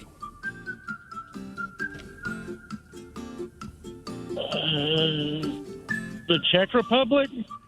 I always wanted to open a check cashing place called the Czech Republic. The country would be Greece. Oh. All right, Stone, your question. What city and state would you have to go to visit Graceland? Memphis, Tennessee. You knew that one. I had a feeling you was going to know that. Very good. Has anyone ever been to Graceland? I'm going to Graceland. You're going to Graceland? No, I'm just kidding. Oh, I was going to say, man, do you have any desire? I'm going to fly into Memphis in November to go down to Oxford for a game, but I don't think we're going to hang out in Memphis. You won't. No, Beale Street. What was that? Beale Street. Beale. But even people from Memphis, everyone, you talk up your home city. Whatever, if you say, Baltimore, I heard it's violent. It is, but I'll tell you cool places to go. People from Memphis tell you, go to Beale Street and do not leave. I just heard, as far as NBA players who have to go there and play, that is the town that they hate the most. Really? Yeah. Is it just because it's so? I don't know. I've never been. I really don't know. But that's the one stop where they're like, oh man, we got to play in Memphis. Yes. Yeah. I mean, LeBron talked about it, and then people got on him, and then all these other NBA players came out, and they're like, no, it sucks. And they're like, look, LeBron's from Cleveland. Okay. Yeah. So he knows garbage. If he's saying Memphis is bad, it sucks. Game is Big Dummy, 206-803 Rock. Big Dummy! Hello, Harrison. Welcome to the men's room. Liquor and whores. Liquor and whores. Harrison, you sober or not sober? I'm not sober. All right, welcome to Big Dummy. Okay, every time you go for the rest of your life, one place, you're taking black water. Push it, that smell, or let it go? Push it. Oh, he's gone. Basically, he called to tell us the song he pooped to, then hung up. And I'm out. All right. Legend. Hello, Will. Welcome to the men's room. Hola, bichola. Hola. Willie on team sober or team not sober? Definitely not sober today. All right. You got a day off, Will? Yes, sir. Good for you. Okay, one plays every time you go. You taking black water, push it, that smell, or let it go? Push it real good. Dominating. By the way, doctor told me I don't have AIDS. God. Good for you. That Walker. All right. Your question, Hg is the chemical symbol for what element? HG. Yep.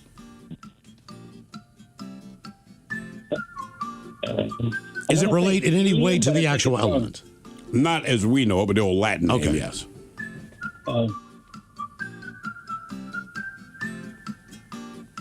Is it I don't think it's helium, but that's the only one that comes to mind. Hg. Like H.G. Wells, old Mercury Wells. There. Oh, Mercury. Yeah, Mercury. All right. Mercury? Mercury, yeah. Oh. Okay. All right, Will, your question. What sport has a hooker and a scrum?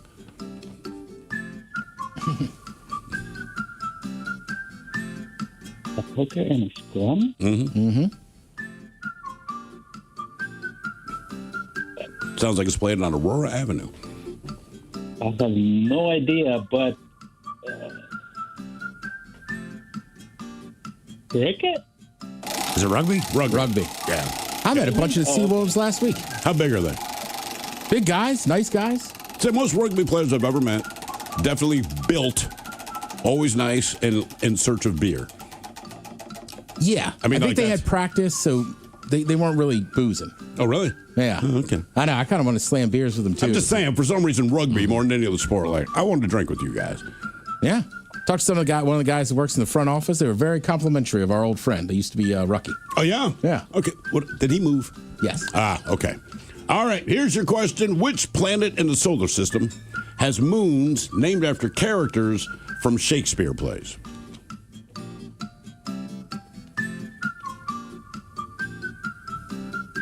I have no idea. I'm just gonna go with Uranus. Nice. That's why I asked the question. Look, I mean, I'm just going to throw it out there. If I ask you a question that ridiculous, where there's just no chance you're going to know the answer and it's a planet, just guess Uranus, and you got about a 95% chance of getting it right. Game is Big Dummy, 206-803-ROCK. Big Dummy! Hello, Corey. Welcome to the men's room. Montgomery! Hola. Corey, sober or not sober? He's not sober. Montgomery! All right, Corey. What are you taking? Yeah, buddy. Black water, push it, that smell, or let it go?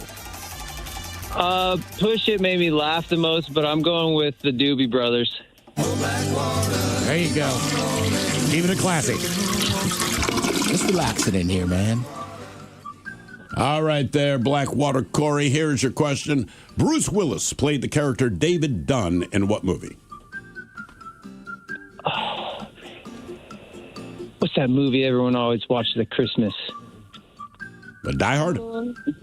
Yeah, Die Hard. Is it Sixth Sense? Not Sixth Sense. I want to say he played this character in at least two movies. It was the movie Unbreakable. Unbreakable. David Dunn. Never seen it. It's not bad. Not bad. All right, according to the nursery rhyme, the people on the bus go what? The people. What? Round and round and round? Wheels. The wheels on the bus go round go up and down, round. right? No. Oh, biscuits. The people. Yeah, man, I said people. Even he knows the people on the bus go chat. Should have let my kids answer. He would know. I would just say they obviously have not ridden the bus in Seattle. That is not what the people are doing. If they are not looking on their phone, they're doing something other than chatting. Maybe whack. You know, they don't. Trying to keep it clean with the kid there. You know, it's like foretelling the future. There was going to be a bunch of streamers. What up, chat? Yeah. You know what? You're right. Just chatting. All right, your question. For an SNL monologue, who once played the banjo with an arrow through his head?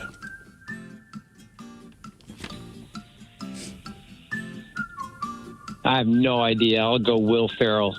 And not a bad guess. Steve Martin. Steve Martin. I bet your kid knew that one, too. He's a wild and crazy guy. I was going to say. Oh, Steve Martin, an Dad! older one. All right, the terrible song From a Distance was a hit in the 1990s for what singer? From a Distance. She had Wind Beneath Her Wings. Oh, From a Distance. yeah. God. She used to have a residency in Vegas, believe it or not. I believe it. She's big on Apparently, it was a great show. What, is she singing someone else's song? She basically does stand up, sings, tell stories. She's funny. Yeah. Her song. It's more of a variety. Doesn't thing she of have just a her. Billboard #1 in like 4 or 5 decades? I don't know. Something like that. Like when her career started, she got a Billboard #1 in like 4 decades of her career. Wow. She might. Madonna? Bette Midler. Bette Midler. Not the one I was thinking of. I thought it was Barbara. My bad. Yeah, I think totally Barbara screwed up. Streisand. I think you're right on Maybe. that. I could see confusing those two. I think they have the exact same audience. I think that's very safe to say. All right, your question. What does Morpheus tell Neo to follow in The Matrix? Before they officially meet, talks to him on the phone or through the computer or whatever. Says, follow this. Yeah, through the computer. Yeah. Oh, man, I have no idea. I've seen that movie, too. I'll give you a hint. So he says to follow this particular thing, which seems a little ridiculous, and he notices a woman has a tattoo of it on her shoulder. And he's like, got it. So he followed her. The Dragonfly. Tramp stamp. No. The White Rabbit. White Rabbit. The White Rabbit. Question 5. Oh. That's from another movie, too. Alice in Wonderland. Yeah. Well, I think that's why he said it. Yeah, he made a lot of references there. Like real original. Yeah. All right. Which actor played James Bond after Roger Moore, but before Pierce Brosnan? The only one I know is Pierce Brosnan, so I have no guess at all. Really? Pierce Brosnan? Was that the Bond you kind of grew up with? Yeah, I'm a little younger. Sean Connery. Nope. This guy, he's probably Dalton. Timothy Dalton. Timothy Yeah. Dalton. I'm with him. I only remember Bronson and now Daniel Craig. Really?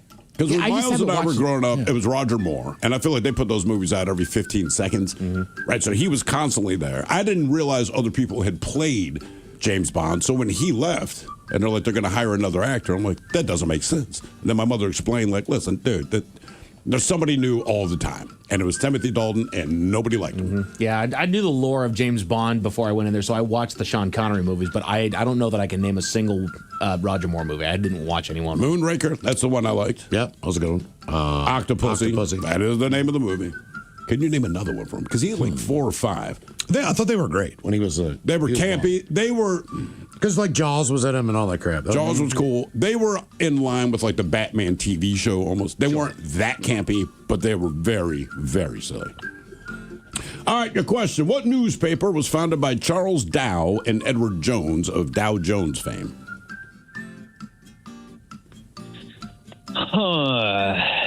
I mean, what news? The Economist. Not a bad guess. Wall Street Journal. Wall Street Journal. Question 7. That makes a lot of sense. It does. It does. All right, question number 7. What is the capital of Florida?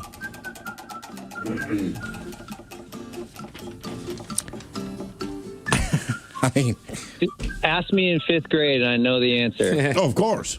It's also the home of the Florida State Seminoles. That's the only reason I know it. I don't know why Tallahassee is in You my got mind. it. Bam! You got it. You got it. Yeah, you're inner 5th grader. Nice job. Canvas Big Dummy 206-803 Rock. Why is Tallahassee in my brain? Because that's the answer. That's the right answer. Right? Hello, Matthew. Welcome to the men's room. Hola, bitches. Hola. Matthew on team sober or team not sober? Not so sober. All right. What are you doing? Just smoking a little bit. Oh, good for you. Okay. All right, Matthew, one place every time you go. You taking black water, push it, that smell, or let it go? I'm going to go with the Doobies as well. That seems apropos.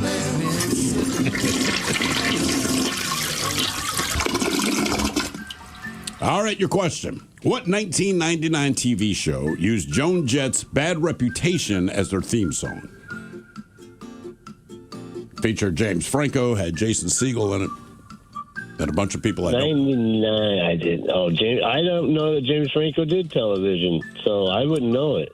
It's like a famous show, but I want to say it was only on for like a year or two. It lasted one season, from 1999 to 2000. It had poor ratings, I didn't but it even doesn't own a cult TV in 99. Oh, really? Wow. I was going to spin that wheel. It was Freaks and Geeks. Freaks and Geeks. Never even heard of it.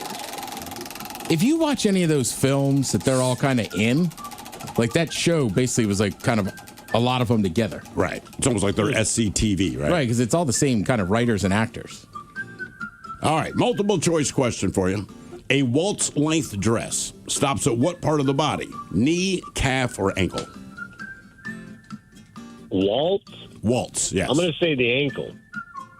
Calf? Calf. Oh. You got to move a little bit. Yeah, it's hard to waltz in an ankle length gown, dude. That's why I stopped wearing gowns when I waltz. Yeah. Your heels catch it. Mm-hmm. All right, your question. What Harrison Ford movie was loosely based on a book called Do Androids Dream of Electric Sheep? Oh, I'll say Blade Runner. Okay. Wow. Nice job, Matthew. Very good. Yeah, man. More Big Dummy coming up, 206-803-ROCK.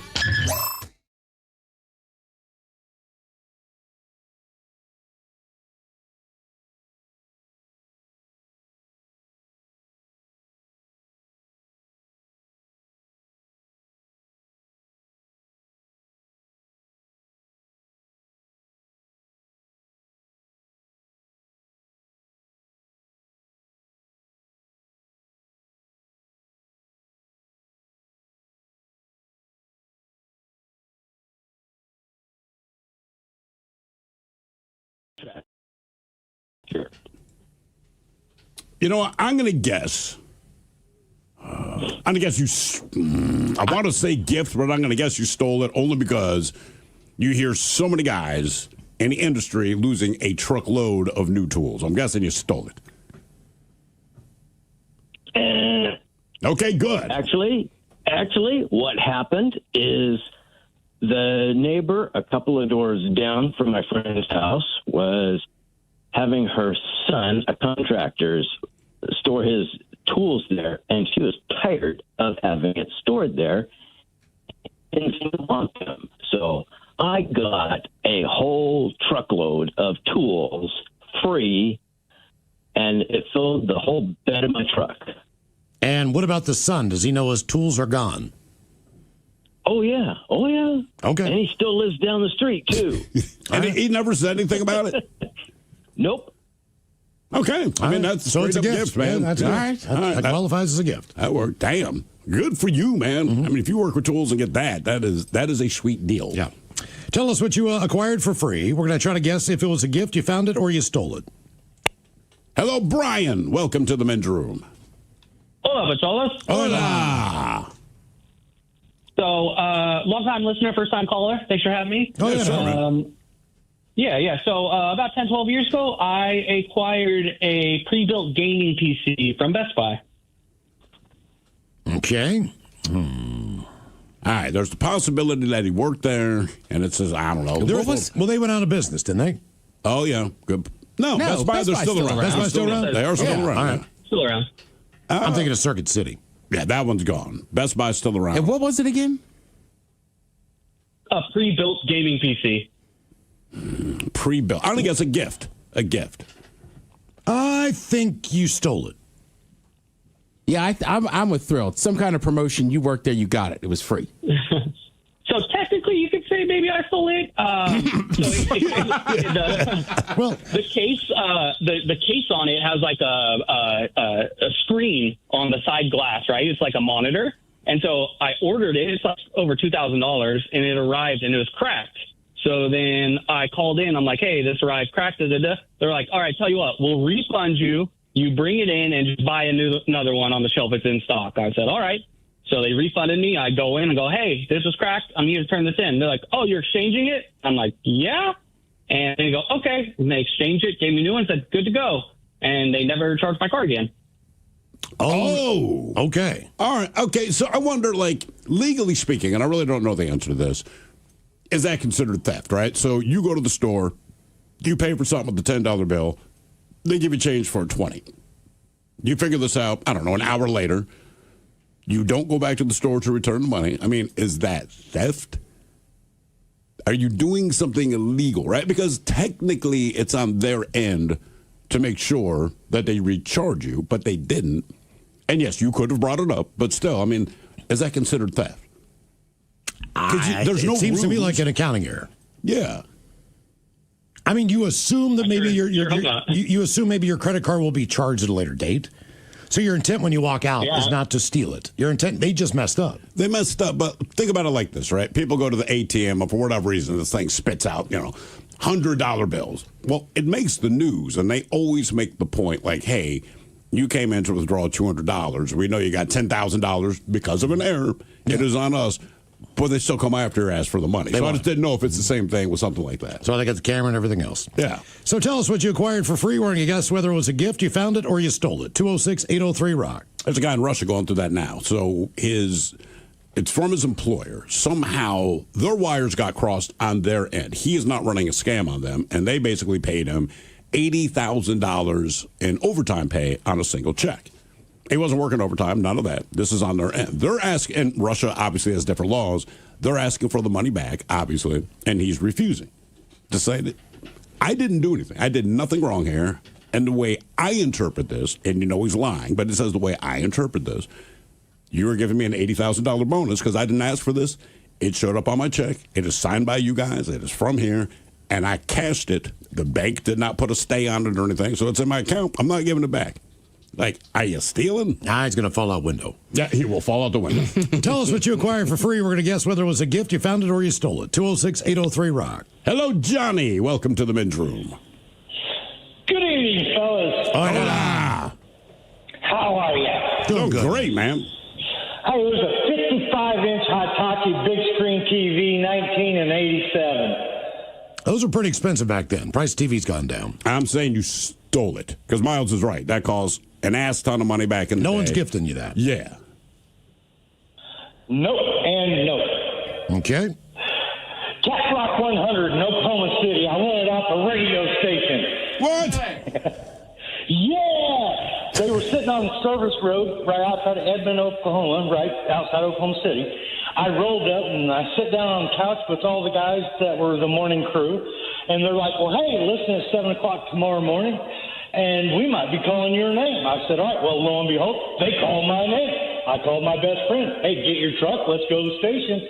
I just want a big screen TV. He said, no way, Johnny Brown. I said, no. There we go. All right. That's good one, man. That's pretty cool. Now, but you ever won anything from a radio station? I mean, like when you're a kid. I've stolen things from them. Oh, I mean, I've stolen stuff from a radio station because I work at them. Come on. Right. But I mean, when you're a kid, there was always giveaways. You always tried to be that person. My dad to win. won tickets to go up to the Big East basketball tournament in March one year. Damn. From a sports station in D.C. There's a massive blizzard.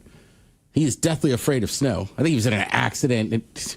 I know how your father was. A child. I get it. Yeah. Right. So my brother's like, I got a Jeep. We call the station, and now that I work at radio, I get it. And the guy that answered the phone's like, yeah, if you can get out here, you can have the tickets. And I remember when we showed up, he was just like, I can't believe you guys actually drove in this weather. Yeah, we hopped on the Amtrak. We went up to New York City, got robbed as soon as we got off the train at Penn Station. But Jesus. Yeah, that's what we won. We still used the trip. That's pretty cool, man. All right. Yeah, it was great. But it evens out with the robbery, Because you really didn't pay anything, but you lose at the end, He did lose money on that, yeah. Right, and again, if Chris is 20, right, like I'm like 12 or 13, so I mean, they picked the right two guys to rob. They robbed a 12-year-old. Yeah, so remember, it's a blizzard, and I don't know if anybody's ever been in New York City, but Penn Station is, I don't know how to describe it. Like, I think Central Station's probably nicer. Yeah. So we get out there, and this guy's just like, do you guys want a cab? We're like, yeah. And he did it for the woman in front of us, not a big deal. And he was just smart. My parents had given us probably however, like $200 in cash. And he goes, you got change for 100. Chris hands it to him. He takes off, chased him for a little bit. Then he just pulled out a gun. He was like, I'm tired of running. So we're tired of chasing. We learned the lesson very quickly. Okay, how about this one? Isn't that this was in Georgetown where you used to 10 bar, right? Yeah. Right outside of D.C., and Georgetown goes off on the weekends, right? I mean, everyone in the world goes there to go bar hopping and all this. But it is very difficult to find parking. There was a rather large parking lot, kind of centrally located, and there's three guys total that worked the parking lot. So when you pulled in, I think it was like $20 to park, and they maintained the security of your vehicle while you did whatever it is you're going to do. And they did this for years. And I remember every time we went down, there's always the same guys. They collected the cash, right? And no big deal. Never had a problem with them. About a year later, I read that they don't charge to park in this parking lot. It's free parking. But these guys, they dressed to the nines, kind of, and they were always kind. They never threatened anyone. Everyone knew. They just made stacks of cash every weekend. But none of us, not a single one of us, knew that it was not a paid parking lot. So, I mean, is it? There's deception for sure. But is it theft or robbery? It's definitely not robbery. I don't even know if it's theft because we were very agreeable to handle the money. They were very professional. Yes, their entire operation was illegal, but they were very professional. They were very cordial. They gave people directions. They helped you if you were drunk, stuff people back into the car. But they did this for years before, I guess, the authorities finally got wind of it. Parking. They used to do that at Pimlico. But Pimlico was different because you're parking in someone's yard. This was no property. It's still a shakedown. And they were protecting you. These guys were just smart enough to be like, people will pay the $20. That's what, and they did, and they always had to, and they would give you change, whatever the situation. So I'm like, is that? I know it's illegal, but what is that? I would also say too, like finding parking in that neighborhood was terrible. Right? Yeah, well, it's almost likely to say it was hard. As I worked down there, and I mean, we would have to show up to work a half hour early to just find a parking spot. Well, the Preakness, they would say, look, the sign would say $10 parking. And you pull up, and the guy would say $20. He said, well, the sign says $10. He said, it's $10 to park. It's $10 for your car to look the same when you get back out of the race. Yeah, and there's the thing. But it's on their property. Yeah. It's on their property. Yeah. In fact, so there's a grocery store near this racetrack. So when Preakness shows up, thousands of people descend on this racetrack, and it's in the middle of a neighborhood. That's why you could park in someone's yard, but you did not do it for free. And Miles is right. There's a sign that says what it costs to park, and then the additional negotiation to make sure your car is still there or the windshield's intact when you get back. It's that kind of neighborhood. And there's a bunch of...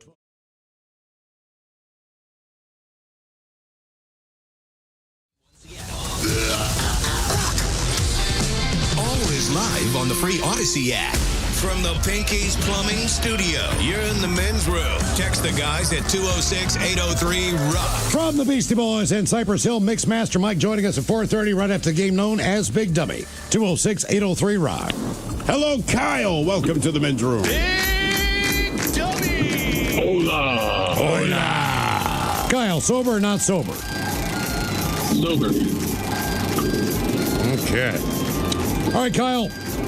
Every time you go one place, you take in black water, push it, that smell, or let it go. Well, I already associate this song with farts, so it's going to have to be Leonard Skinner.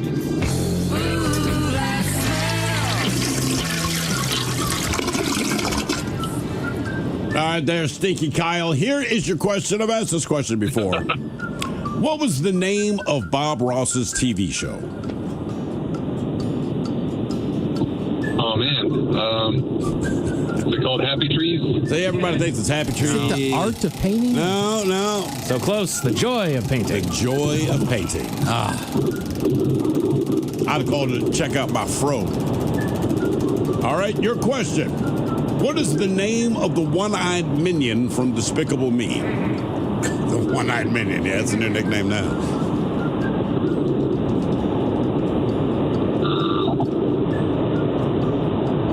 I'm not sure. What do you think, Mike? First, I thought it was Bob. Right, they're all plain names. I was like Dave, Kyle. Close. Stewart. Stewart. Yeah, Stewart. All right, multiple choice question for you. The Eisner Award is given in what field?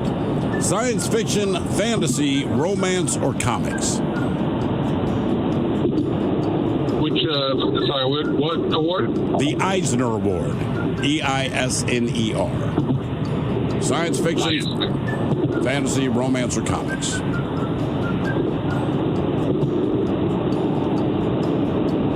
Science fiction. Fantasy? Comics. Is that the guy that runs Disney? That was Iger, Bob Iger. I don't know if he's still there or not, but yeah, it was Bob Iger. Question 4. Question 4. According to Fountains of Wayne, whose mom has got it going on? Stacy's mom. There you go. Yeah, Stacy's mom. Got it going on. Was it Eisner? Michael Eisner. It was Eisner. Yeah. Which one did you say? I said Eisner. Bob Iger? Bob Iger. That might be who I'm thinking. Is also. Okay, both answers are correct. Bob Iger and Michael Eisner, both at one point were the CEO of Disney. Okay. All right, there we go. Game is Big Dummy, 206-803-ROCK. We know our CEO. Yeah. We know rich people. Yes, we do. Hello, Robert. Welcome to the men's room. Well, how you doing, boys? Hola. Robert, are you sober or not sober? Well, I'm about almost to 72 ounces of nature's nectar in my belly right now. Okay, not sober, Robert. All right. No, definitely not sober. What is nature's nectar? You don't want to know the guy's name, do you? Whose name? One place every time you go to the bathroom. You're taking black water, push it, that smell, or let it go. Well, what is Let It Go? Who plays that song? And it's from the movie Frozen. Can you give me an example? Let it go, let it go. Oh, not that one? No. Okay. No. Definitely not push it, because if you're pushing, then you need you're constipated. Okay. So let's black. go Leonard Skinner. All right. Yeah, Leonard Skinner. I like your process of elimination. I don't want a fish sandwich. I don't want the onion rings. I don't want a shake. I don't want nuggets. I want to throw a shout out to a buddy of mine real quick, if you don't mind. Cool. Sure. Real quick. So his name's Sean Cavanaugh. He's from Smoky Point, the Bike Shop Mafia. This guy has helped out all these little kids riding dirt bikes, all the adults, families. You know what I mean? Great guy. Bike Shop Mafia, Sean Cavanaugh. So, anyways, I'm ready to play, boys. All right. Here's your question. Before 1867, what state was known as Russian America? 1867? That is correct. Russian state? Yep. Yeah. Like a U.S. state. Oh, Maine? Alaska? Alaska. Probably Alaska. Yeah, Yeah. Alaska.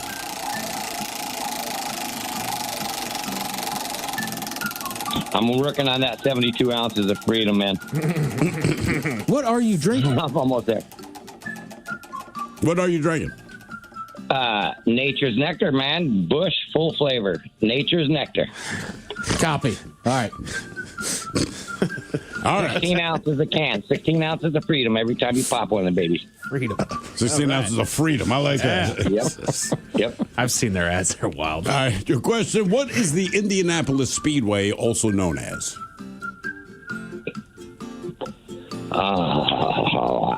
I'm not in NASCAR. I'm a dirt biker. It's It's not open. NASCAR. It's open wheel. NASCAR does race there, but it's famous for like Indy cars and open wheel racing. Yeah, it's like Indianapolis 500. Indianapolis 500. That is where it happens. That's the track. Indianapolis. What is the other name for the Indianapolis Speedway? I have no idea. The NASCAR? Brickyard. The Brickyard.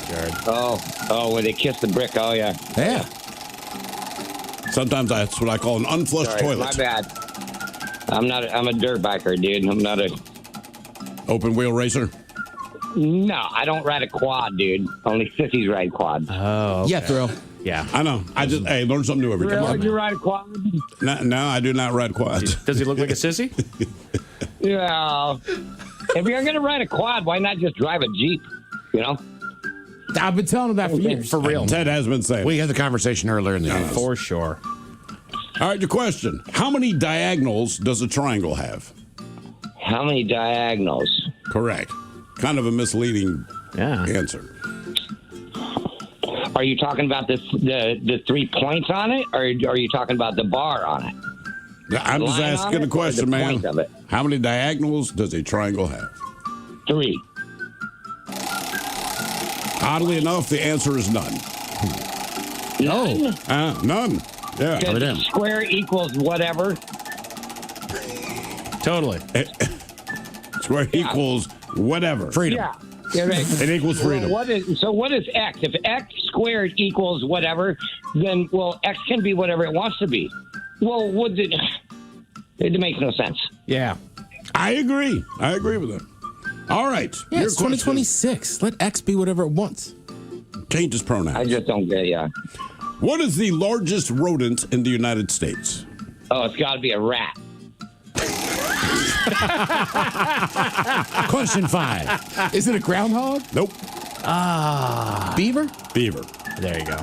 It's like the capybara is the biggest, but what do we got? Hey, now. All right, your question.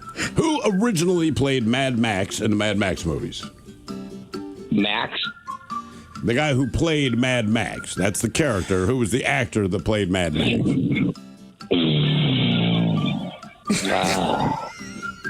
Jethro Tull?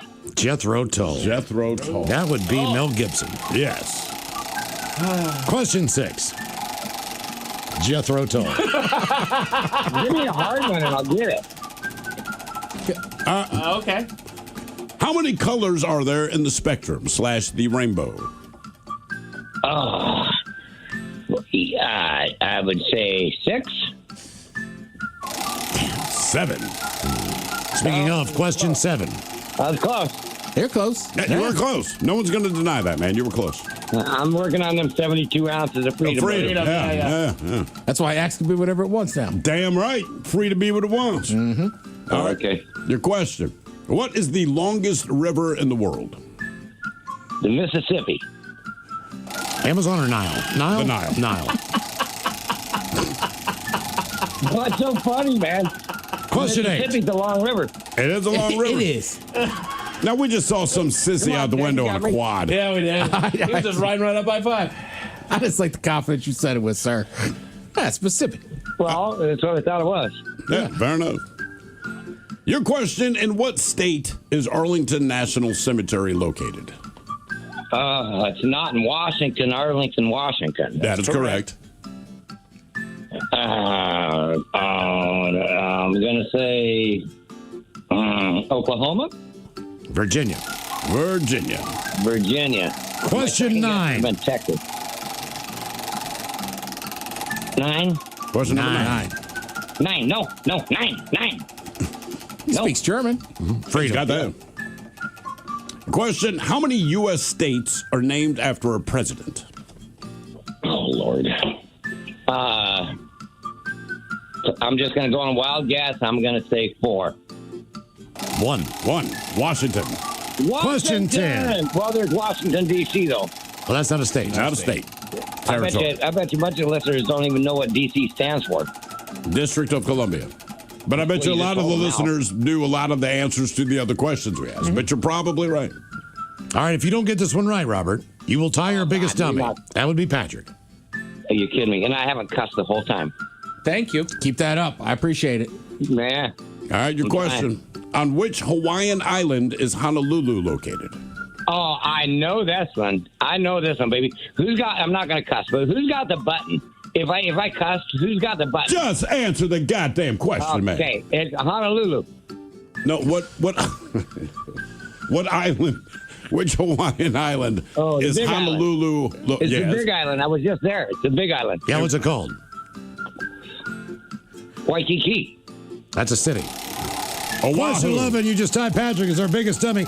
Robert, if you don't get this one right, this is your last question. Either way. No way. Yes, it is. Yeah, way. Yes, way. And you will now be the biggest dummy.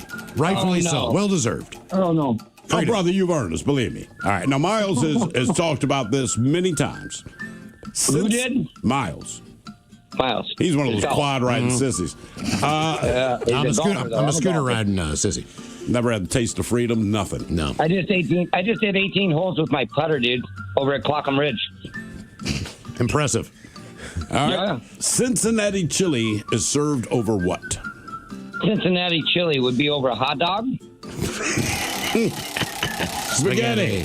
Congratulations, Robert. You are now officially our biggest dummy. Jesus Christ. Let me write that down, Robert. Jesus Christ. Robert, I like how he drops in. I bet you a bunch of listeners don't even know what DC stands for. I bet you don't know anything. You just said you were in Honolulu and can get the goddamn answer. And you're going to throw out like you know something. You got. I don't even know DC it. You don't know where Arlington's at.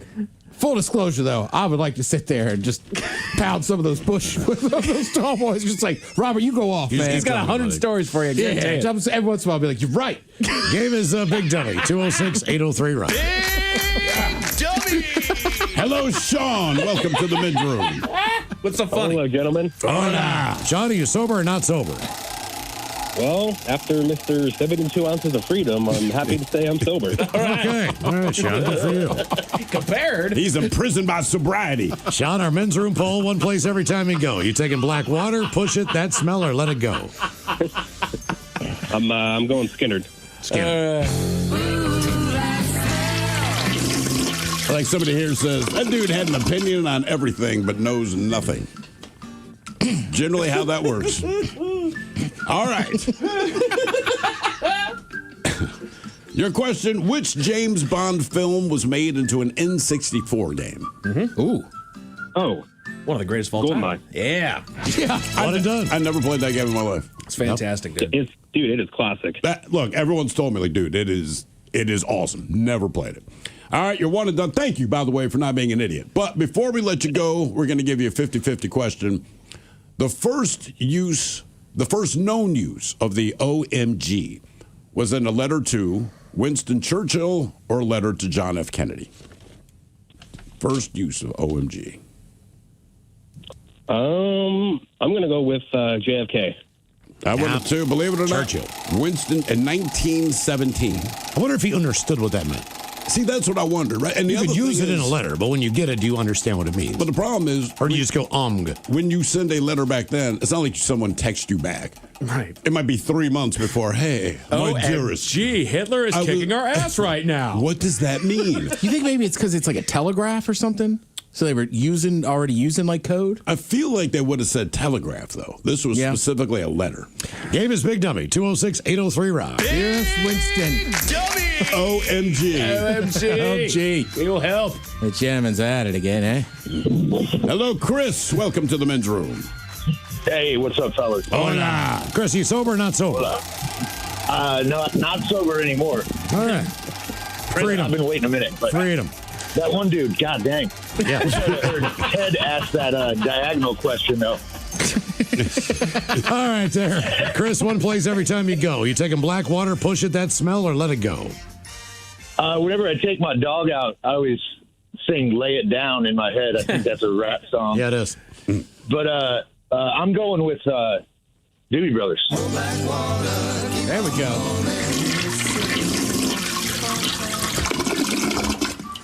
All right, here's your question. What character killed Aslan the Lion and the Lion, the Witch, and the Wardrobe?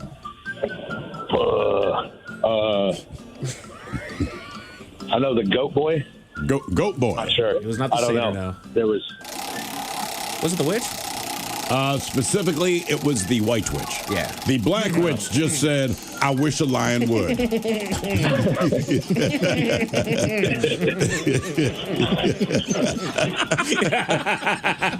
I wish a lion would. I wish you would. I wish a lion would. Yeah, that was the Black Witch. But the White Witch killed her. All right. Your question. What is the highest letter value in Scrabble? Both Q and Z are worth this. 10. 10. Got it. Nice job. You were correct. Nice job.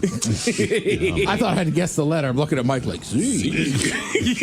Game is Big Dummy, 206-803-ROCK. Big Dummy! Hello, Ryan. Welcome to the men's room. Dale! Ryan, sober or not sober? I am sober. No ounces of freedom for me today. I hear you. Okay.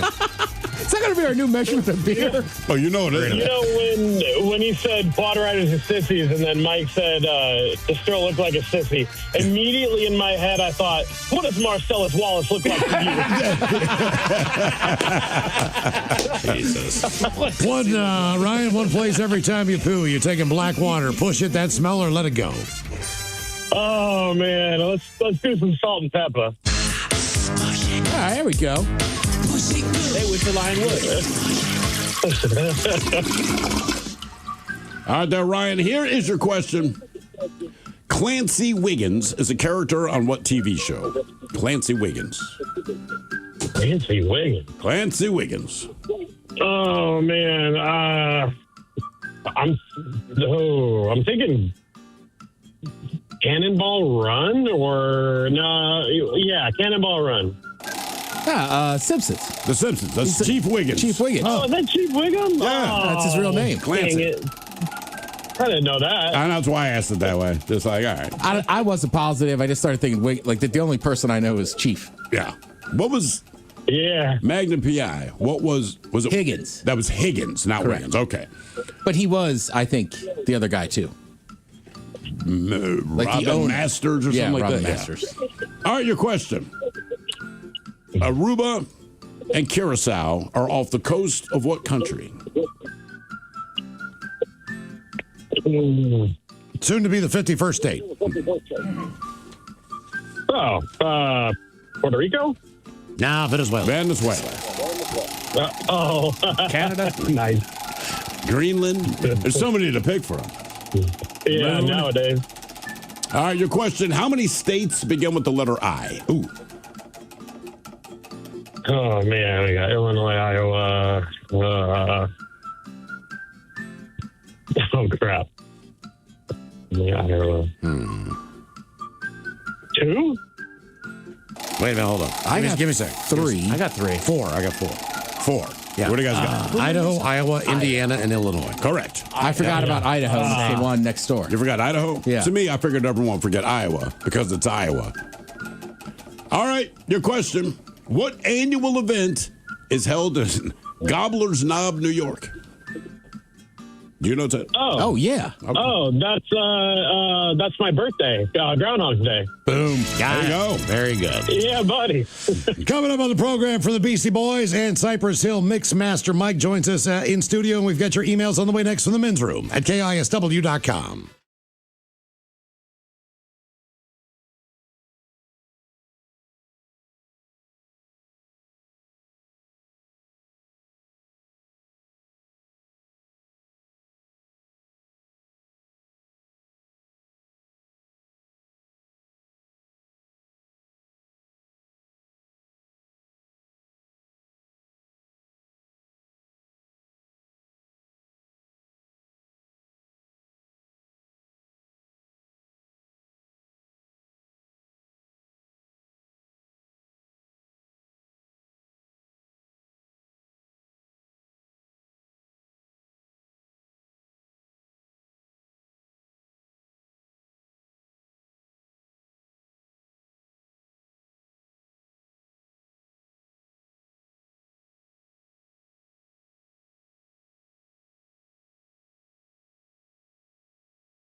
Good evening. Making headlines tonight, Gary Baca, brother of the famed mercenary Chew Baca, has been arrested in a major accounting scandal.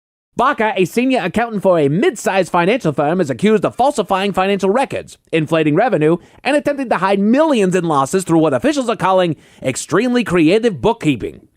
Rookie mistake. In other news, experts are saying that they found a simple way to lose weight without dieting. Yeah, Stone, that story's from last week, man. So it is. I apologize, ladies and gentlemen. We've had a bit of an influx of emails lately, and I appear to be behind on them, which would also explain why I'm behind on the news. Oh, I solved that problem, Playboy. You solved what problem? The influx of emails problem. I set my email to out of office. Out of office? Felix, you're not out of the office. Okay, people emailing me would beg to disagree. Felix, out of office is for when you're on leave, you're sick, you're on vacation. You don't just set it to avoid emails. Yeah, but it works great, Playboy. Haven't answered a single one all week. You haven't answered a single email all week? I have not, no. This is why my inbox is so backed up? There is a possible connection. Felix. I even wrote a nice message. What message? Dear email people, I will be out of the office for the duration of the month. For any urgent needs, time-sensitive requests, or literally anything at all, please don't hesitate to reach out to my colleague, Stone Ledbetter, who is always happy to assist. Warm regards, Felix. You sent your emails to me? Covered all my bases. You caused the problem! I redirected the problem, Stone. To me! Correct. Felix, I'm now drowning in emails because of you. Just set your emails to out of office. I am not going to set my emails to out of office, which means I have to answer everything. So we're cutting this broadcast short before the angry phone calls start. Oh, I took care of that, Playboy. What did you do? I disconnected the phone lines. You what? I disconnected the phone lines. You need time to catch up on emails, Playboy. Felix, disconnecting the phones just means I have more emails to answer. See, I knew you would say that. You are very predictable when you're angry. He really is. I know, right? But yeah, man, I knew you would say that. So I gave out your personal cell number in case of an emergency. Yeah, you should get that, man. It might be an emergency. Yeah! Thank you for watching. Please like and share this video. It helps us a lot. And be sure to subscribe to our YouTube channel and social media pages at Inaction News.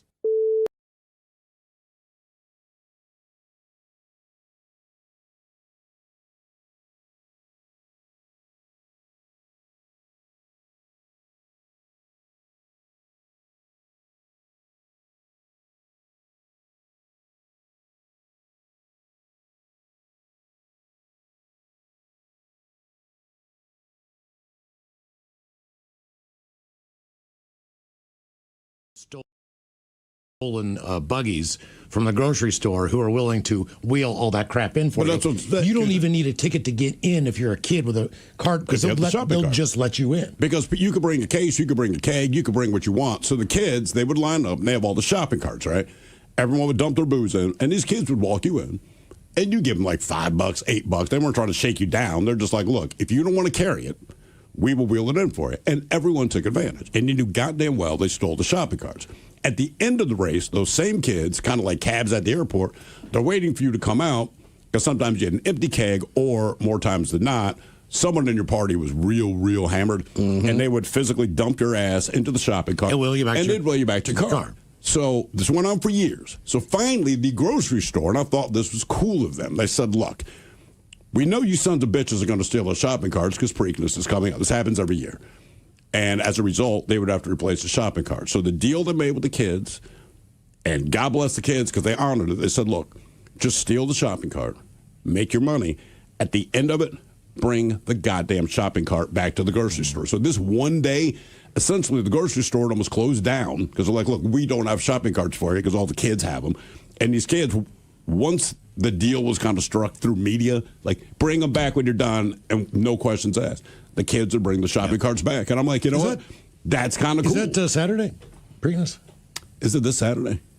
Or is it next Saturday? I always forget. Is it 2 weeks or 3 weeks? 3 weeks in between the Derby and the Preakness, and then 2 weeks before the Belmont. How much? Belmont.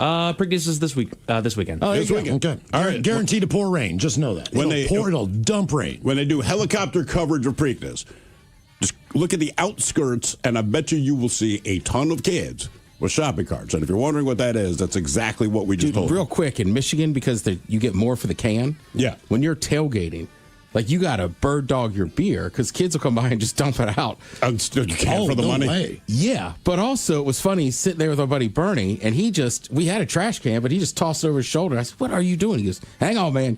Give it like 30 seconds. Can I take this?" Yeah. Sure. I mean, it was unbelievable. Tell us what you acquired for free. We're going to guess whether it was a gift, you found it, or you stole it. 206-803-ROCK.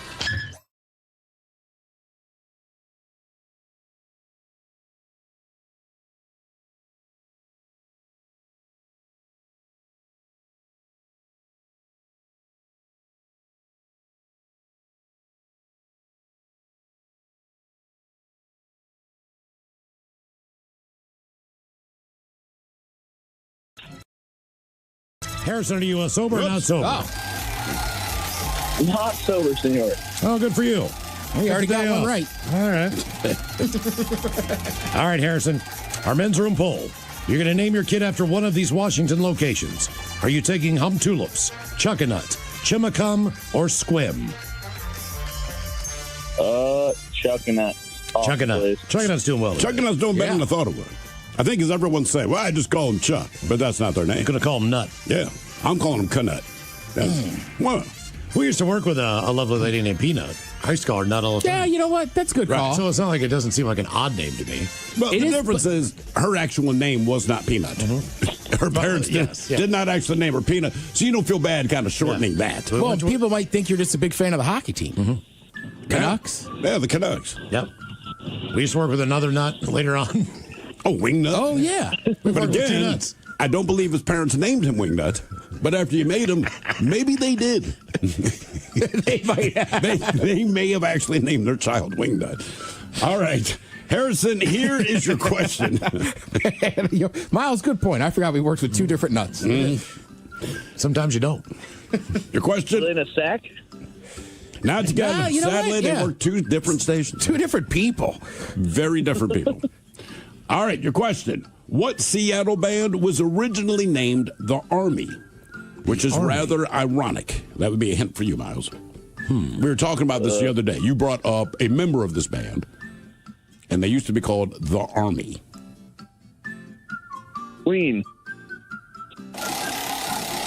Give me another Seattle band? It's a Seattle band. We were sitting at the desk, Miles, and one of these band members is about to be honored with something I'm not entirely sure, but it's a big deal. And this band called the Army, basically he dated the two sisters. The band was Heart. Oh, Heart. Oh. Just keep in Heart mind, was Army. The guy that we're talking about, the guitar player. 99.9 KISW. We return to the men's room with Miles and Thrill. All right, cut up from the Beastie Boys and Cypress Hill, Mix Master Mike joining us with some special guests as well. Yeah. Momentarily. But first time for a few emails to the men's room at KISW.com. You've got mail. You've got mail. And we'll jump right to the birthdays brought to you by Men's Room Roasted Red Salsa from San Juan Salsa Company. Dip responsibly. Hola, Macholos. I'd like to get a shout out to the love of my life, Megan. It is her second 49th birthday. She is my hot, sweet, loving lunch lady from Port Orchard. She'd love a fish sandwich montage, some green beans, and the dirty Germans talking about her sweet, buttery muffins. Love, Jesse. Happy birthday, baby. Can I get a fillet of fish sandwich? So you know I got I'll have a fish sandwich. Oh, brother, can I have a fish sandwich? Do I get a fish sandwich? Put the cheese and the tartar on the side. I want a fish sandwich. Is it too early for a fish sandwich? Cheese and tartar on the side. Oh, yeah. I smell the fish sandwich. Maybe some dinner relish in the morning. At noon. And at night. Can I buy you a fish sandwich? So you don't want a fish sandwich? Green bean. What? Green bean. Okay. Green bean. Yeah. Yeah, it's funny you bring up her buttery muffins. I just want you to know, her muffins aren't buttered until she visits the dirty Germans. Yeah, it's the best part of the night is when we play hides the blueberries. Yeah. So you know what we refer to as the blueberries, Miles? No. No, that's funny. When she says, I can't believe it's not butter, I'm like, it's not. It's clearly salted butter. Patel, today's my dad, Jay. 60-second trip around the sun. Can I get a fart montage? And the Dirty Germans talking about him turning 62. Thanks, guys. That from his son, Jack. Yeah, first of all, it's funny the name you gave your son. I think we know why. Yeah, well, if he kept doing that, he wouldn't have a son. Yeah, that's a good point. Oh, my God. What? Look at Jack's last name. Yeah, and he does it well. He sure does. Oh, wow. Yeah. There's a wrong way to do it, but no, your son knows. Yeah. All right, guys, here you go. Happy, happy, happy birthday. Happy, happy, happy birthday. Happy, happy, happy birthday to you, to you, to you. Ya's a Dirty Germans brought to you by Men's Room Original Sausage. Available through Uli's World Famous Sausage, mensroomlive.com, and other fine retailers. Schweinefleisch. Thank you, Mom, and a couple extra emails. This one says, spinal tap skull from a man who would know, the infamous Joe Dredd. Yeah. All right. So he says, I'm catching up on the show on YouTube and saw a mention about the spinal tap skull. Well, I've got the straight poop. I found it underneath the south end of the viaduct in the early 90s. Apparently, after Spinal Tap entered their first tour in Seattle, they left the skull here. It looked like it had been abused, so a buddy helped me rescue it, and I took it home. Soundgarden found out that I had it and asked to borrow it for a show at the Coliseum during Bumbershoot. When I found it, it just had one horn. So Jeff Ament fabricated a second horn for it. Ah, Jeff. The thing was a monster and took up half my garage, so it had to go somewhere. After that, I spent some time at the Swan Cafe and the NAF Studios, where it would end up outside with the giant masks from the Alice in Chains video for Angry Chair. All right. Last I heard, someone in West Seattle had it in their basement, but I cannot confirm that. That from the infamous Joe Dredd. Ah, pretty cool, man. So it must be still somewhere in Seattle. Well, I guess we got it from the source. Okay. That's crazy to me. that you just think, like, Soundgarden wants to borrow. Jeff Ament fabricates another horn. Like, you just don't picture these guys doing that stuff. Yeah, that is crazy. And that thing is probably, he's right, it's probably huge. Yeah. Anytime you have one of those things behind the stage, other than Stonehenge in their case. Which was fantastic. Yeah, that's probably about Things behind the stage are often much, much bigger than you think. Oh, they yeah. are. at least 10 feet. Patolos, as far as the Preakness, Thrill had mentioned having the cameras pan out at Pimlico for the Preakness to show the cart-running kids in the neighborhood. Mm-hmm. That won't work this year because the Preakness is not being held at Pimlico. I totally forgot. Yep. Ted should be happy to hear that it's at Laurel Park because Pimlico is being renovated. Ironically, Laurel is not much better than Baltimore, but it is a slight improvement. Miss you guys. Still listen every day. That from your longest listener, One-Eyed Greg in Reisterstown, Maryland. Yeah, I saw that today, and I'm like, man, he's right. I totally forgot they're doing the renovation. I blanked on it as well. Yeah. I emailed him back. I was like, we used to go to Laurel to watch. I never went to the Preakness, but we would watch the simulcast of Laurel. I was going to ask if you ever been to the track. Laurel, we used to go to, that was closer. It's in PG County. Sure. And they used to run off season. So, like, if they were running at Pimlico, you could go to Laurel some of the time. That was and kind of then their Pimlico, agreement, I believe. Yeah, the other part of the time. So they didn't compete. Right. Correct. I only went to Pimlico for Preakness. Look, man, like the neighborhood sucks. I wasn't betting on horses anyway, but Preakness is definitely its own thing when that goes on. And it ain't like the Kentucky Derby. You know, everyone's wearing hats and they're sipping cocktails. Preakness is straight up like spring break inside of a stadium. It is. I mean, I remember bartending a few times, and even where I lived in Charles Village, right? Hopkins is right there. Uh-huh. The most empty day you'll see it is Preakness Day. Oh, yeah. Everybody goes to Preakness. Yep. And gets hammered. And that infield, man. I don't know if they still do the infield, but the I think infield they was do. one of the craziest experiences I've ever had. The official mascot for Preakness, this is the second jewel of the Triple Crown, was Kegasis. That tells you all you need to know. Even if you're thinking like the size of Emerald Downs and you look inside of the track, they open that up for spectators, and spectators walk across in two different places on that track. The entire infield is packed shoulder to shoulder with people getting there early, bringing their coolers in. Bringing their own amount of booze. Yeah, the only thing that you really cannot do is grill. I think you might be right. You That's can, the bring, only you thing. can bring sandwiches in. You can do all that other Right. stuff, but you can't do that. Probably got to pay for their food. And one more on what we acquired. Guys, my wife and I acquired a mint condition 92 Ford F-350 and a home on 7 acres worth about $800,000. You acquired that, huh? Yeah, we're squatters. Not really. Grandpa died last year and left us the home and the truck. Nothing is actually free, though, as we put about $190,000 into repairs and renovation. Still, nothing wrong with that, man. Yeah, absolutely. Ladies and gentlemen, very happy to have in the studio. Who do we have? We have Mixmaster Mike. We've got Hiro Yamatomo from Soundgarden. Ed's in the house as well. Kathy Faulkner is joining us. The late Kathy Faulkner. Late Kathy Faulkner. How are you? Cool folk today. This is like being in Cleveland. We are in now the Rock and Roll Hall of Fame. That's what this feels like. Essentially, that is what is happening in this moment. Now, how much time have you guys spent in Cleveland to see your shrines, so to speak? I've been there. You have? Yeah. Have you been? Yeah. You have been there. I have been there. So you've been there lately, Hero?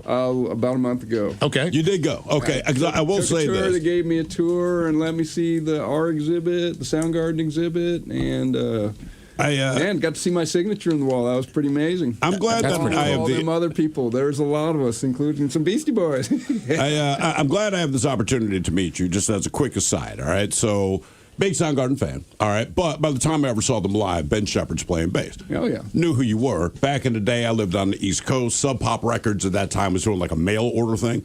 So we get Ultra Mega okay. Now, understand, I'm a bass player, and I'm playing in my own band. Now, as it worked out, we had just put out our first demo, invited like 20 people to our house to check it out. We didn't realize the cassette that was in our cassette deck was freaking Soundgarden, and the song was Flower, all right? So we press play, and everyone's like, God damn, you guys are awesome. We're like, this is not us. And at this time, no one knew the name Soundgarden, so we're like, this isn't us. Then when we played our demo, they were like, yeah, that's cool, too. And obviously, it wasn't. So from that day, I'm like, I just want to meet the guy who everyone thought I'm playing your bass line. But yeah, so I'm glad I finally get to meet you in person. There we go. Nice. Good to see you, man. Yeah, right. Mix Master Mike, are you in the Rock and Roll Hall of Fame twice? Are you in with Cypress Hill and the Beastie Boys? Yes. You are? Yes. That's pretty cool, man. It's kind of good. Yeah, it is. Yeah. It's really good. Yeah, you think so? A little bit. Yeah. Is it Hero's only in there once? Yeah, did you have to sign twice? Is it kind of mind blowing? You know, it's based on your career and everything else you've done. You know, and then you get this honor. Does it make you kind of kick back and reflect on what you've done, or are you kind of like, it's about damn time? I mean, for me as an artist, I have an obligation to keep this exciting. You know what I mean? We need to deprogram the current program and refresh the nostalgia. Okay, and that's what we're here for, to refresh. This is a refresher.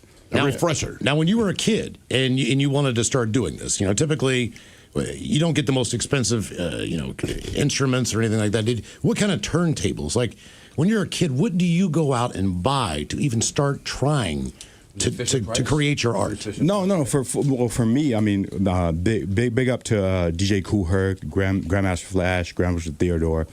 I mean, I couldn't afford turntables back in the day, so I had to resort. I'm from the streets, so I had to resort to selling certain things to get my hot equipment. dogs and stuff. Yeah, you know what I mean? Yeah, you know what I mean. I'm a hustler.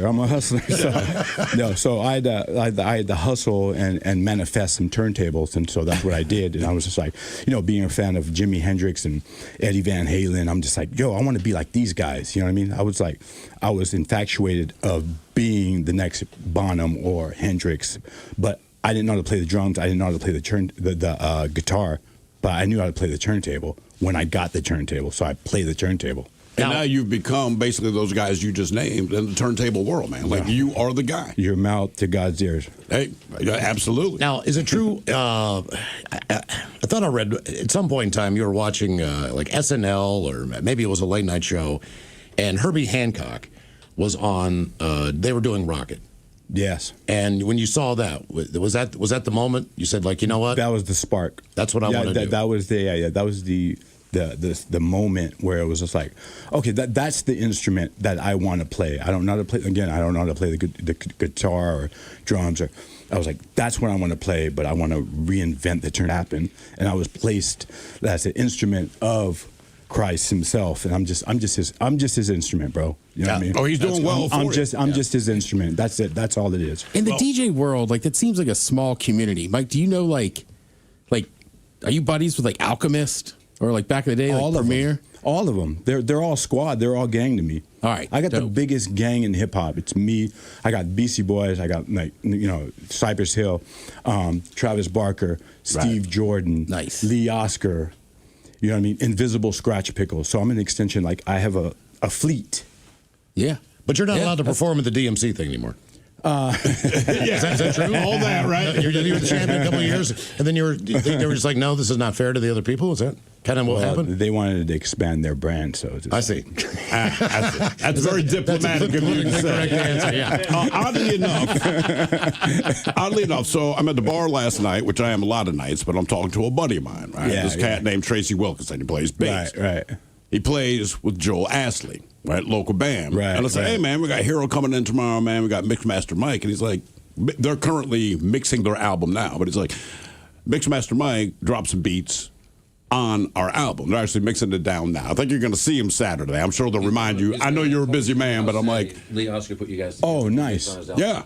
So you're going to be, and it's just funny because he told me that months ago. I kind of forgot. So when I brought it up, he was like, yeah, man, one of our songs, Mixmaster Mike, which to them is absolutely crazy, but it's a very small world because I know those guys in the band, cool band, right? Right. And they were stoked that you were coming in. I'm like, all right, man, I'll let them know. You see how the universe works, though? We looked at each other last night like that. I'm like, I got Hero coming in, which again, as a bass player and Soundgarden fan, I brought you up last week because we were just saying, like, I never got to see Hero play, man, but I knew his stuff early on. Legend. Then at the Rock and Roll Hall of Fame, that's the first time I ever saw you on the stage, and I'm like, he was tearing it the F up, man. I was like, he was going up. I had no idea you were coming in this week, so I'm like, this for me personally, maybe to scream it to the universe if something happens, but I'm like, all right. It's all part of the 144,000 chosen. Yeah, there you go. You're kind of right, man. It's like you just never know, but like things happen to you for a reason. You just never know why. You know what I'm saying? I'm just going with it. Is the old van? Is that part of the display for Soundgarden in Cleveland? The old Soundgarden van is part of the display. It's the real van. I jumped in there when I took a tour. We all jumped in there. Does it smell the same? It was a lot cleaner, believe me. How far did that van? It was shiny. I really could not believe that thing was clean inside and outside. Did you want it back? No, definitely not. Okay. Can't believe that we actually toured in something like that back in the day. Man. Humans, and it didn't break Humans down. will do a lot to get the word out. Yeah, for sure. And it worked somehow. So what have you been up to, right? So because like I said, we knew Soundgarden, and then I saw you at the telecast of the Hall of Fame. Then we heard you were coming in today. So are you guys working together? Are you playing together? Or no, we are not working together. Really? But man, you never know. That's the way this world works. Yeah, absolutely. We probably will be. But my thing is, I'm in a band called Truly. Been in that band for a good 30 years. Oh, damn. And we're working in the studio. We're recording some new stuff. Just got back done touring. We just got the rights back to some of our old material, so that's going to get released here in the near future. It's cool. It's cool that we're talking to you, but I got to ask, man, we've never had a chemist on the program before. Not that we know of. Periodic table. Well, what is MC? What is what? MC? MC. MC is a mix master. All right. I've never heard of this element, but it's on the table. But is that your date? I mean, that's your full-time job as a chemist, right? It was at a certain time in my life. It was a full-time job. Yes. Did you miss playing in a band? I mean, as far as having that job. Well, I'm always playing music, and miss being in a band that was playing a lot. I guess you could say that, but I've never left music. But yeah, when you're doing the 9-to-5 job. Music looks really good sometimes. bro, I can relate. Bioweapons, that's like my high. Right. Ed Maloney, you're in here too. Talk a little bit about what's going on this weekend, man. We got a lot going on this weekend. Like, we got 3 really cool events packed into each other. The first being tomorrow night at Mopop, 7 o'clock. It's the Jeanette Beckman opening party. Jeanette Beckman, very famous photographer. You guys have seen all of her work. You may not know her name. She started in London during the punk scene, so Sex Pistols to The Clash, and everyone that came out of that movement. The first international hip-hop festival went through London at that time. She connected with all the hip-hop guys. Saw it was righteous, saw where the writing on the wall was, went right to New York City, and she photoed everybody. The Beasties, Run DMC, I mean, you name it. Her body of work is it just goes on and on. She ended up collaborating with Keith Haring after that, doing some graffiti, like Christian Dior, Gucci, like this. She became this like famous fashion photographer. So a lot of the iconic fashions of the '80s, she shot those as well. So the display is amazing. It's gonna knock you on your socks. It's gonna knock you on your seat. Yeah, I almost did. Now, is that open to the general public? It's open to the general public, man. It's the best ticket in town, man. If you are not there tomorrow night, you are in the wrong place. Yeah. It's like Maxwell Edison's on that. We got Eva Walker from the Blacktones representing, And what's happening I scored in Seattle right now. I scored the doc too. I scored the documentary for Jeanette. So. They're doing the documentary before. It's amazing. Awesome. Yeah. Charms graffiti artists gonna be doing live graffiti boards while Mike's doing his wacky stuff that he does. And Mike, are you doing a Q&A at Easy Street on Saturday? Is that part of this too? Yeah, we're doing a panel on Saturday with Matt Vaughn at Easy Street. During brunch, noon, and then that's lovely. Brunch. And then that's very nice. Yeah, it's a rare time to do it. He doesn't do a lot. He doesn't do a lot of brunch shows. But we're gonna do a panel talk, open, and then we're gonna throw Mike's decks up in the loft where the soundboard used to be. He's gonna climb up the ladder and just do his thing, man. Mike, is it gonna be hard to walk into a record store and be like, "Hey, man, I just gotta check out some stuff." You know what I mean? Like instead of he's walking just looking around. Trust me, I have all those records there. I've done 20 years of record shopping, so you can walk in and be like, got it. Hey, is there anyone? Because you've worked with a lot of people. A lot of people want to work with you. Is there anyone like on your bucket list? Like, look, man, if there's one group or one artist you really wanted to work with but haven't yet, who would it be? Other than me, don't make it obvious, but I mean, Ed Maloney. Well, besides Ed Maloney, I mean, it's they're all they're all in heaven right now. Okay, pretty much. I mean, what you talk about like Zeppelin and Bonham and Hendrix and Eddie Van Halen and Stevie Ray Vaughan and the list goes on. Muddy Waters and I'm an extension of them, so it's just like that's all a dream for me. Sure, sure. We're old enough to remember the old. We are all old. Yeah, exactly. The phone message machine. Gen Z is like, who are these people? Right. They play that music on this station, don't they? Yeah, still do. But back in the day, you come home, man, and there were messages on your answering machine from people who called you. Now, is it true that you kind of got into the Beastie Boys by just calling and continuing to leave messages for those guys? Yeah, definitely. How did you get their number? When I won my third world title, I hooked up with Adam Yauch at a Rock City Crew anniversary hip hop party in NYC, and I've always been a Beastie fan, so I like reached out to Yauch. I gave him my number. We exchanged numbers. And I remember I gave him a card, and it said "World Champion Mixmaster Mike" on the card. Well, it's true. You know what I mean? Yeah. You know what I mean? Awesome. And I gave him that card, and then he gave me his number. And when he wasn't home, I would leave these crazy messages on his answering machine. You know what I mean? Like total like Dr. Wayne Dyer, Power of Intention. Right. You know what I mean? I was just like, no, I am the fourth Beastie. You don't even know it yet. Right. And you're right. You don't know it yet, but I am. Yeah. And I became I became that. What about some of the you envisioned that? I envisioned it. No. I believed it. Well, That's how your life a lot of people don't believe. Right. You know what I mean? If you don't have belief in yourself and you have self-doubt, it's not going to come. You know what I mean? I don't doubt. Are you still huge in the skateboarding community? Pretty much. I mean, really, your friends Shout out to Vans. Aren't really your friends like Tony Hawk and crap like that? Yeah, I know. Can you go into can you skateboard? I can. I could watch it. I should say, don't do that stuff when you're 56, man. That's all you need to do is break your arm. I need my hands.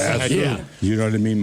We need our fingers. Oh, yeah. We leave that to these guys to entertain us. Tony Hawk, Andy McDonald, all these guys. They do what they do, but we do what we do because we're musicians. You know what I mean? Rebels and Icons opening at Mopop on tomorrow night. And through the weekend, you guys are going to have a bunch of celebrations and everything else. And then the exhibit will be open for a few months, a year. How long? I can't speak directly to. I think this is a 36-month one. I think it's 36. Okay. Oh wow! Yeah. All right, cool. It's really, you got to check it out. Well, guys, thank you for coming in. We was recording a live album on Saturday too. Oh, are you? After nice. Easy Street. After Easy Street. Oh, bro, I'm recording a live album there at Easy Street. So That's cool. Easy Street, and then we're doing Blue Velvet Studios, where we're raising money for as many weirdos as possible to print their next book. Yep. And if you guys have a second. That's awesome. That is awesome. Nice. Yeah, man. All right, there you go. I don't think we're ever going to have two Hall of Famers in the studio again at the same time. Appreciate you guys. Yeah, man. God bless you guys. Thank you. Steve, let's say you're out. No, walking across the street.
Good evening. Making headlines tonight, Gary Baca, brother of the famed mercenary Chew Baca, has been arrested in a major accounting scandal.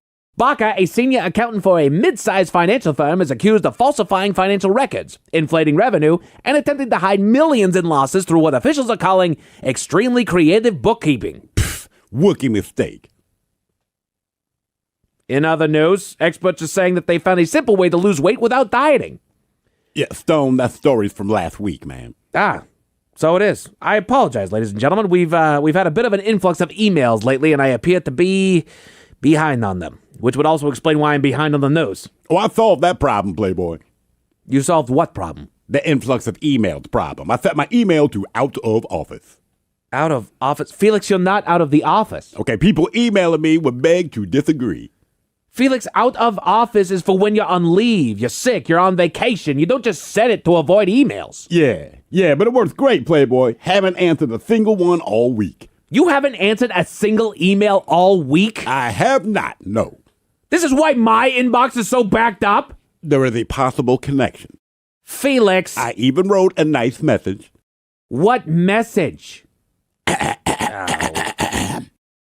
Dear email people, I will be out of the office for the duration of the month. For any urgent needs, time-sensitive requests, or literally anything at all, please don't hesitate to reach out to my colleague, Stone Ledbetter, who is always happy to assist. Warm regards, Felix. You sent your emails to me? Covered all my bases. You caused the problem! I redirected the problem, Stone. To me! Correct. Felix, I'm now drowning in emails because of you. Just set your emails to out of office. I am not going to set my emails to out of office, which means I have to answer everything. So we're cutting this broadcast short before the angry phone calls start. Oh, I took care of that, Playboy. What did you do? I disconnected the phone lines. You what? I disconnected the phone lines. You need time to catch up on emails, Playboy. Felix, disconnecting the phones just means I have more emails to answer. See, I knew you would say that. You are very predictable when you're angry. He really is. I know, right? But yeah, man, I knew you would say that. So I gave out your personal cell number in case of an emergency. Yeah, you should get that, man. It might be an emergency. Yeah! Thank you for watching. Please like and share this video. It helps us a lot. And be sure to subscribe to our YouTube channel and social media pages at In Action News.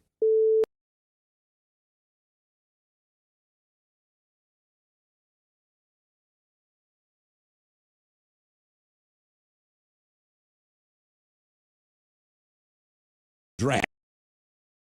So it just seemed odd. That, right. Yeah. Right. So, listen to this, Ted. I can't remember what the order was. Think about that. But it's Roger Fisher, right? All right. So I think he was dating Anne at one point in time. He was dating, the singer first. They met in Canada or some crap, right? And then because he was dodging, so he's in Canada. And they come back, and he joins the band. And then starts dating Nancy. It's one or the other. It's either Nancy first or Anne. Oh, yeah. Anne and then Nancy. But I'm pretty sure he dated them both. And then was going to call it the Army? A guy that dodged the draft. They were going to call the band the Army. It's a wild individual. For sure. Good times. All right, Harrison. Question number 2 for you. Let's talk about Miles's favorite people that outbid him on Little Woodies. And what year did the Daily Mix Morning Show debut on KISW?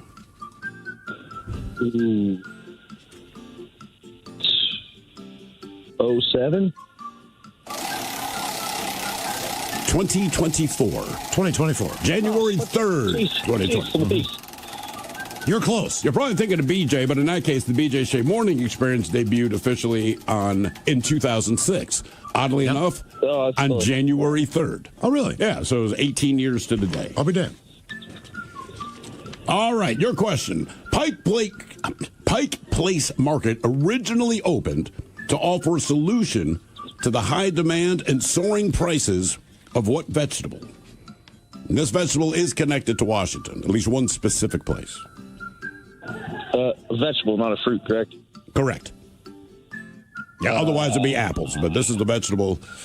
Yeah, that's what I was going to go for. Oh, I got it. Shout out, Corey. Walla Walla onions, eh? Is it? You got it. Just the one type of onion. Believe it or not. Huh. Yeah. So Pike Place Market opened to offer a solution to the high demand and soaring prices of Walla Walla onions. That's how it started. That's why it started. Pizza at Pagliacci. Game is Big Dummy 206-803 Rock. Dummy! Hello, Corey. Welcome to the men's room.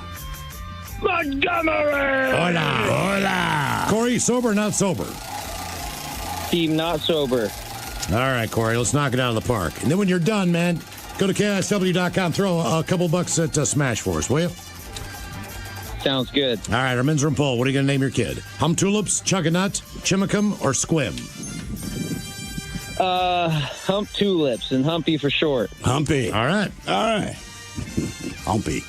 All right, here's your question. It's multiple choice. In 1932, a musician and inventor by the name of Paul Tutmark from right here in Seattle invented what musical instrument? Was it the recorder, the sousaphone, the theremin, or the electric bass? So recorder, sousaphone, theremin, or electric bass? No idea. How about electric bass? How about one and done? Oh, damn. Yeah, I know. Nice Think job. about that. All right, before we let you go, let me ask you a true or false question. Let's see, true or false question. All right. The first ever Men's Room Red Festival was held on June 29th of 2015. True or false? Ooh, that's my birthday. Let's go with true.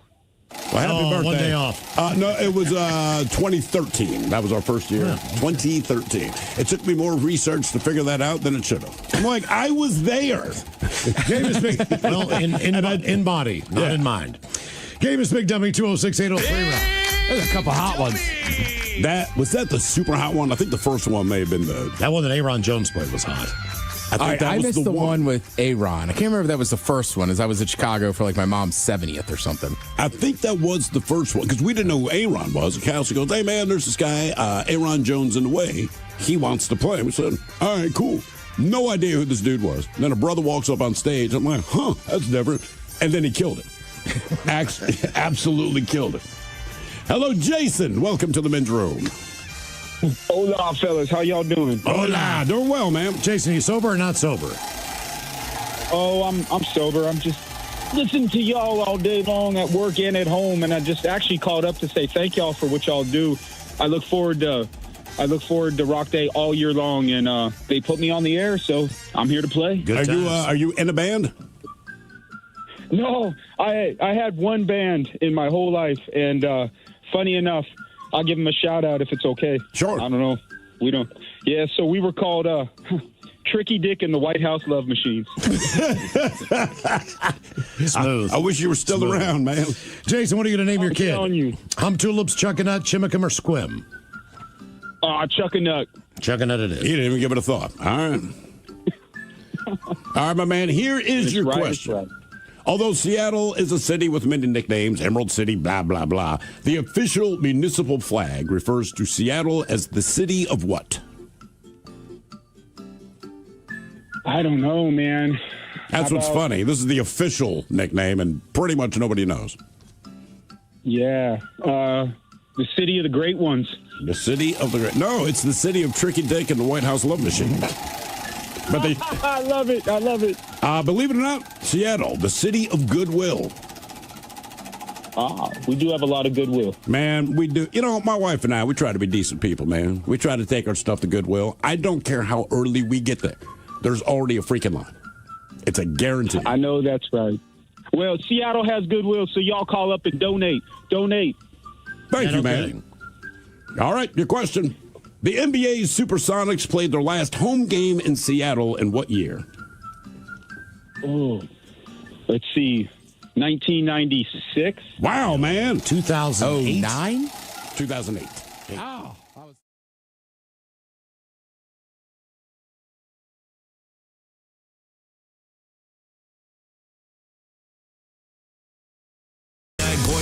KISW. The men's room returns with Miles and Thrill. Hello, it's cool. Once again, big thanks to Rock and Roll Hall of Famer twice, Mixmaster Mike for stopping by. Yep. Rock and Roll Hall of Famer once, Hiro Yamamoto from Soundgarden. Ed Maloney. Rebels and Icons opens at Mopop tomorrow night. It is open for the general public if you want to buy a ticket and go and check out the festivities. And Kathy Faulkner. And the late Kathy Faulkner. Yeah, we didn't know that she was going to be there. KISW Hall of Famer. Yeah. Without a doubt. If we had a Hall of Fame, she would be the first person. I think she actually has some of the best stories from ever working at the station. And honest to God, I've talked to her off air. Most of them she can't necessarily share. Yeah. And probably doesn't share it with her son.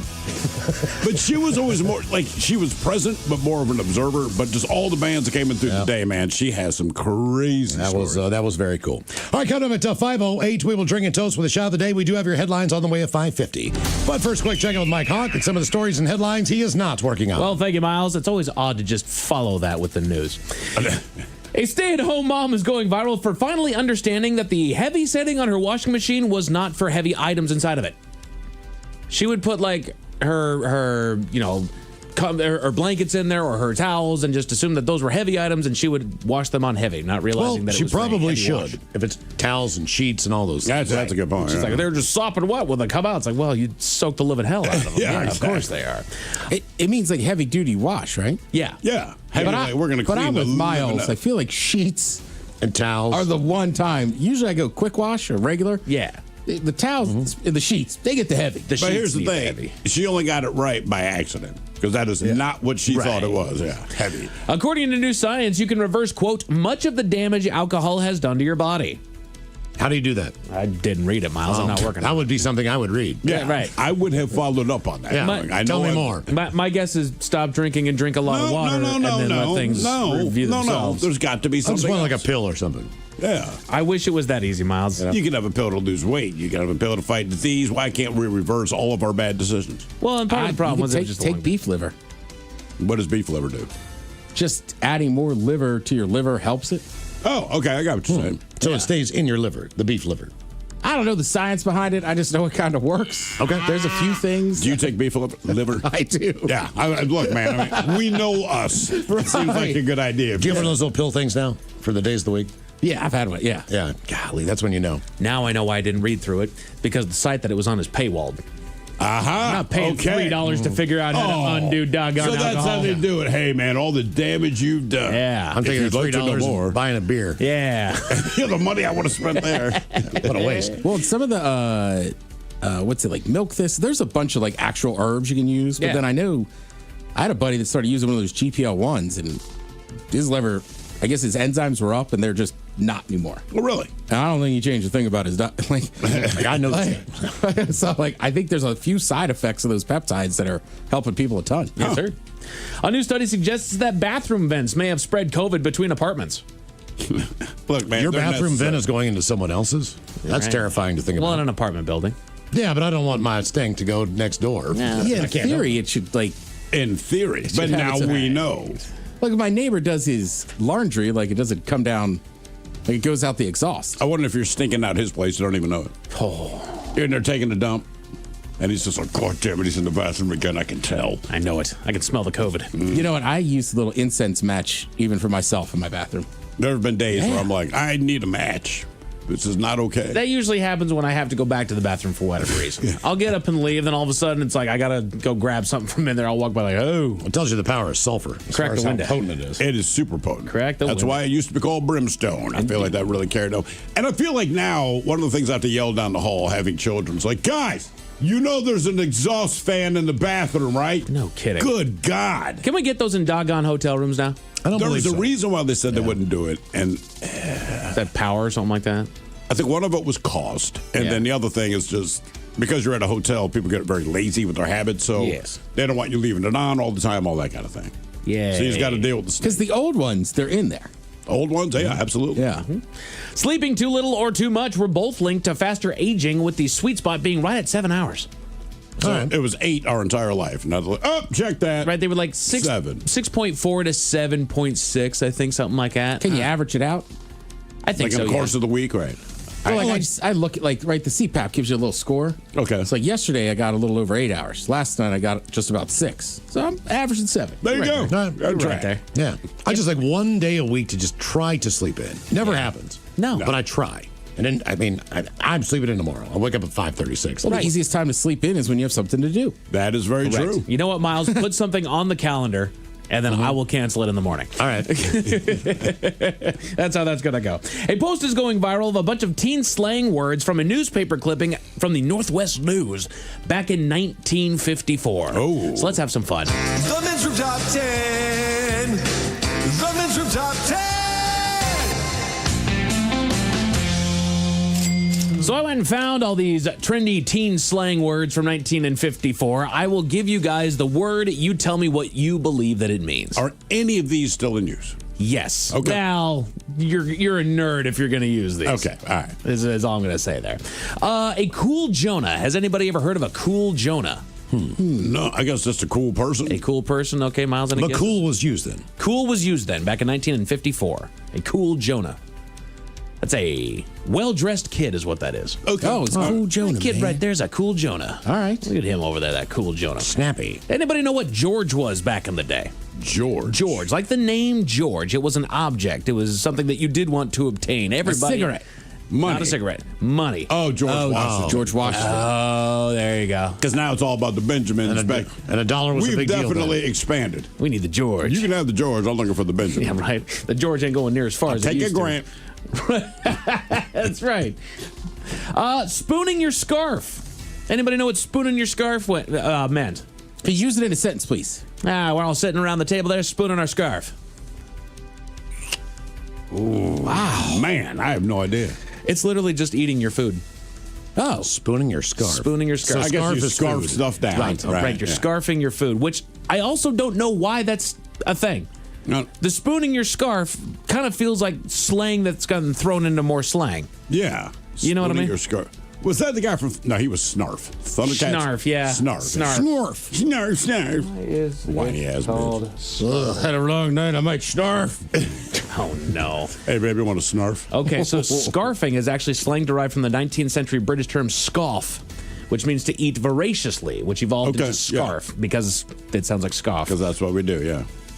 Still doesn't explain why the That's hell a it's classy way of calling somebody a little pig. there. Oh, he's just scoffing. Oh, you're eating very voraciously. You said a foo fad. Does anybody know what I'm saying? Ted, you just said a foo fad. Funny thing. Foo fad. A lie? I think somebody on the show might have said a foo fad today. A cuss word. Said a bad word. Okay. A foo fad. I didn't say a bad word. I said a No, not bad you. combination of words, yeah. Yeah, I know. Oh, earlier. I was like, did he say that? And I saw your finger go to dump. I'm like, yes, he did. Yes, he did. Yep. I didn't even notice it at the time. Yep. My bad. So how would you use it in a sentence? Would I say like, Mike, he just said a foo fad. We need to dump that? Well, it's trendy teen slang, so I would probably go to the teacher like, Steve just said a foo fad. I would beat you up after school. Yes, you would. Tattletailing. I dig you. Anybody you're into him. Yeah. Or into her. No. Because that's what I would think it'd be too. More accurately, much like Mixmaster Mike is saying something, we say, I dig you, man. I get it. I understand. Oh, okay. I see what you're saying. I feel you. Mm-hmm. I'm smelling what you're stepping in. Y'all dig that? Yeah. I knew that you could. Yo, dig. Trendy slang terms from 1954. I've been had. You've been swindled. Fooled. Yeah. Great calamity has struck is what it says. Been had. Wow, great calamity. I guess we softened what it means. Great calamity. Right, because I've been had. Generally mean, like, I don't know. Ted lies to me about something. I believe it. Right. And I go, I've been had. Not Ted beat me with a sledgehammer and stole my wife. I told you to meet me on the 9th green at 9 p.m. Right? We all know nobody's going to be there, so he's been had. Yeah. Been had. You find yourself walking down the street. Young lady walks by and say, look at that double bubble right there. Big butt. Big butt. Boobs and butt. Made me look twice. Made you look twice? I guess. Double bubble. I mean, I'm back to Steve. She's a double bubble. Oh, nice. She's hot. She's just a cute girl, yeah. Oh, okay. Y'all wanted to make it fat things. Got a double bubble. No, I'm thinking you got big boobs and a big butt. do. So you say the double bubble. Right. Double bubble, sure. Yeah, got the double bubble. Got a couple bubble yums on it. Don't ruin gum. Sorry. She's got the zebra stripe. The fruit stripe, right? My bad. Got shot. Drunk. I don't know why. Even the explanation causes more questions for me. Again, this is derived from a newspaper he's in a from bar. 1954. Got shot. These are teenage slang. The teacher ruined me. Is what their explanation is. It kind of makes sense, I guess. If your teacher embarrassed you in class about something, right? Okay. Why are you upset? Oh, man, I got shot. Old man, whatever. Definitely changed meaning now. I got shot. No, I mean, no, literally, someone has shot me. Oh, does anybody know what a heckle-thon was back in 1954? Oh, Trendy yeah, that's teens- got to be like you're going to see it's a comedy show or something. Comedy show? It's old, what'd you call it? A yucklethon. A heckle-thon. Yeah. Yucklethon. It's a movie. Heckle-thon's just the movies. Oh, okay. Which I think it makes sense. It alludes to exactly what Ted's saying. You're probably going to go see a comedy of some sort, or you're going to go spend the day in the theater. So a heckle-thon. So yeah, you're going to go laugh. You're going to have a good old time. Let's see. That's a black movie theater, Ted. We both know it. Heckle-thon. A heckle-thon. Don't open the door, man. Damn, I told you not to do that. I've only seen one scary movie in that type of environment, and it was a lot of fun. Yeah, it is fun because everyone is saying, you know what they're going to do. Right. Don't open the door. He's under the bed. Like, they can't hear you. If you were afraid it's almost like your kids could be just loud and obnoxious in a movie theater. Oh, yeah. They do the same thing when they're sitting beside you in the movie theater. Right. They just whispered, Is he going to die? What's going to happen next? I don't freaking know. We're here together. You ever seen the movie Deep Blue Sea? No. Did you see that in a black theater? Yes. Brother. No way. That had to be the most fun. You know the scene I'm talking about? Samuel Jackson? I mean, literally, people were jumping out of their seats. Whoa! It was unbelievable. Pandemonium. Yeah, me and Sarah, and then we were the only white people in there. And I mean, even I was like, oh. Didn't he have like another project or something he was working on? Yeah, and he basically had was to like, I leave. want out of this film. Right. So a shark just ate his. See, the one I watched, it was like Annabelle Origins or something like that. Yeah, I know. I did this intentionally. This was going to be fun. Okay. So it's a bunch of orphan kids, and they go there, and they're going to be fostered up in this house. It's got a whole bunch of rooms in there. So go pick your rooms, girls, and they go and they run out. The only room that's left, of course, is lined. Every square inch is a faceless doll of some kind on these walls, and all I hear is "F that." It's like, oh, we're gonna have fun. This is gonna be a good time. I'm not gonna say that one, especially not after this conversation. A deadhead, Stupid person. pothead. They're a sad sack. Oh, just a down and out person? Yeah, there's deadhead. Damn. It's a deadhead over there. What is like the 50s accent? Because it's not like, eh? It's not quite that, But I it's feel not like cool, like 60s. Nah, 60s, man. They figured it out. Yeah. A bad dad from Baghdad. A bad... That man over there is a bad dad from Baghdad. I don't know, man. It was the 50s. That's a guy who thinks he's tough. All right. Oh, bad dad from Baghdad. Okay. There's another one, Ted, that I'm refusing to say right now. I will show you at the break. Oh, no, because it's totally fine. There is nothing wrong with, with what this word means, but I am not going to say this word. Oh, Why not? No. I am not going there. Okay. I'm black, and I confirm that message. That's not even what that means. No, it is not. But do not say that. But he's cool. He's cool, Steve. I feel like that's you explaining it to like my mother when I'm a kid. No, I meant he's cool, Mrs. Hill. He's cool. How about a square? Everybody knows what a square is. Yeah, dork, a nerd, It's whatever. a person that you don't like is actually what they call it, but I think it kind of evolved to become just the nerd. Yeah. They got Daddy-O and Mommy-O. I've never heard Mommy-O. Never heard Mommy-O. But it's Daddy-O for sure. It's the same thing. An okay daddy and okay mama. Okay, Daddy-O. A flip lip. Flip lip? Somebody talking out of line. That's right. That is a wisecracking person right there. Chester Maxon. Yeah.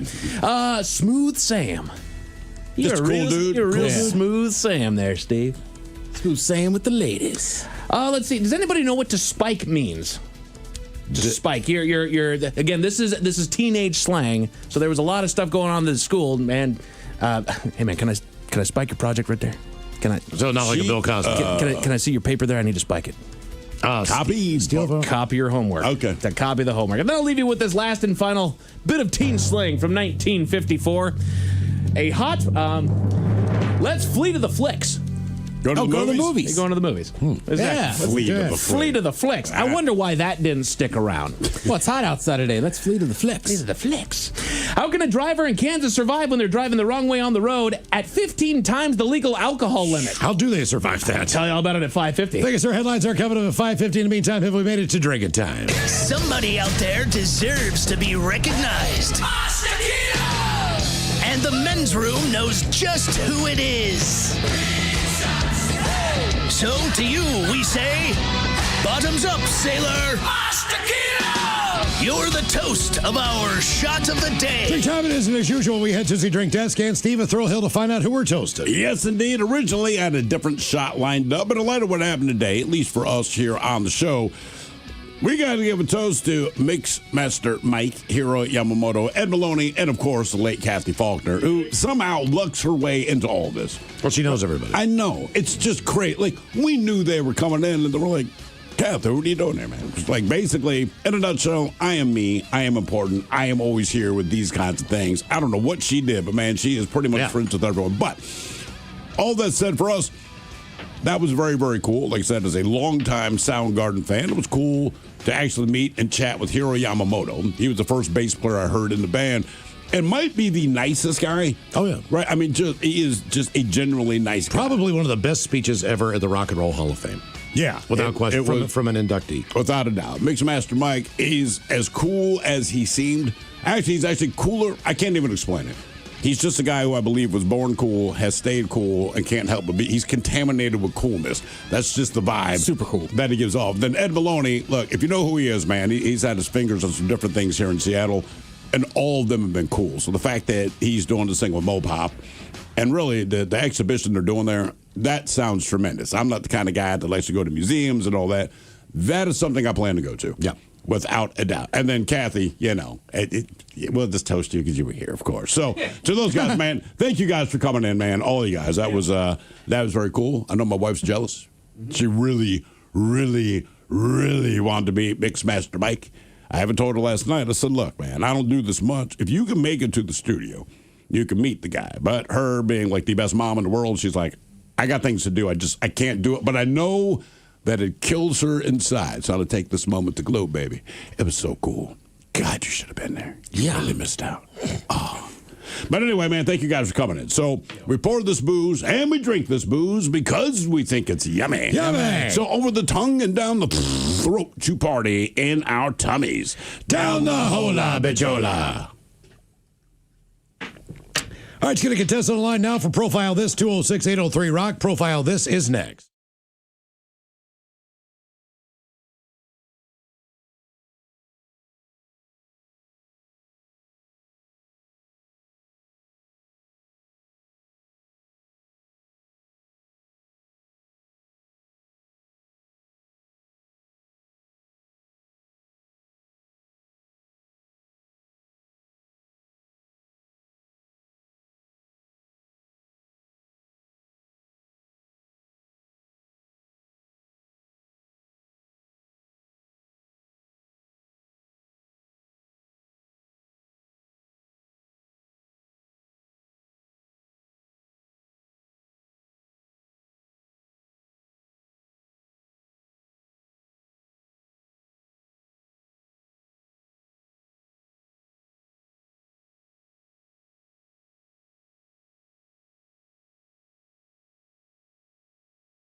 Good evening. Making headlines tonight, Gary Baca, brother of the famed mercenary Chew Baca, has been arrested in a major accounting scandal. Baca, a senior accountant for a mid-sized financial firm, is accused of falsifying financial records, inflating revenue, and attempting to hide millions in losses through what officials are calling extremely creative bookkeeping. Rookie mistake. In other news, experts are saying that they found a simple way to lose weight without dieting. Yeah, Stone, that story's from last week, man. So it is. I apologize, ladies and gentlemen. We've had a bit of an influx of emails lately, and I appear to be behind on them, which would also explain why I'm behind on the news. Oh, I solved that problem, Playboy. You solved what problem? The influx of emails problem. I set my email to out of office. Out of office? Felix, you're not out of the office. Okay, people emailing me would beg to disagree. Felix, out of office is for when you're on leave, you're sick, you're on vacation. You don't just set it to avoid emails. Yeah, but it works great, Playboy. Haven't answered a single one all week. You haven't answered a single email all week? I have not, no. This is why my inbox is so backed up? There is a possible connection. Felix. I even wrote a nice message. What message? Dear email people, I will be out of the office for the duration of the month. For any urgent needs, time-sensitive requests, or literally anything at all, please don't hesitate to reach out to my colleague, Stone Ledbetter, who is always happy to assist. Warm regards, Felix. You sent your emails to me? Covered all my bases.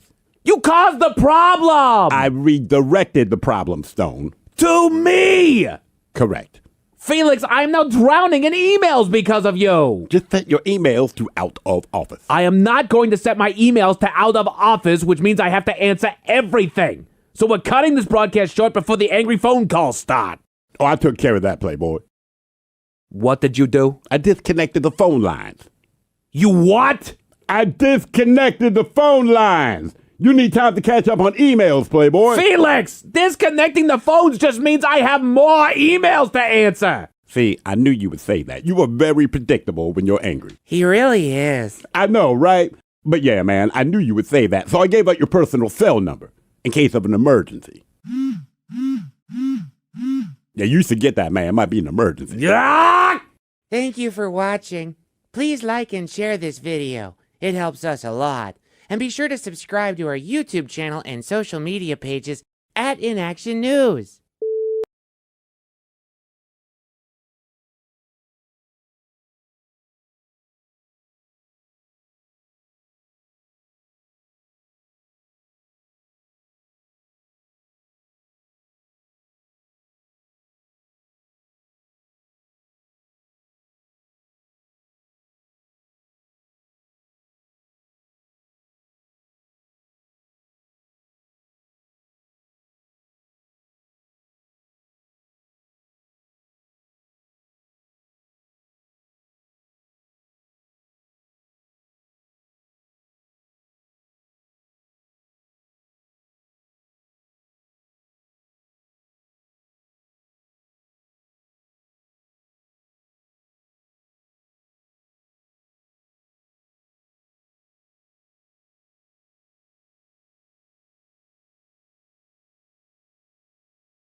The Men's Room presents Profile This. And Stephen Throwhill, could you please everyone on Profile This is played. I sure can, Miles. It's a simple game where we share with you a real-life news story, something that happened right here on planet Earth. And as you listen to the story, based on the stereotypes you believe to be true of people and the decisions that people make, we'll ask you what it is you think makes the story a story. Hello, Dave. Welcome to the Men's Room.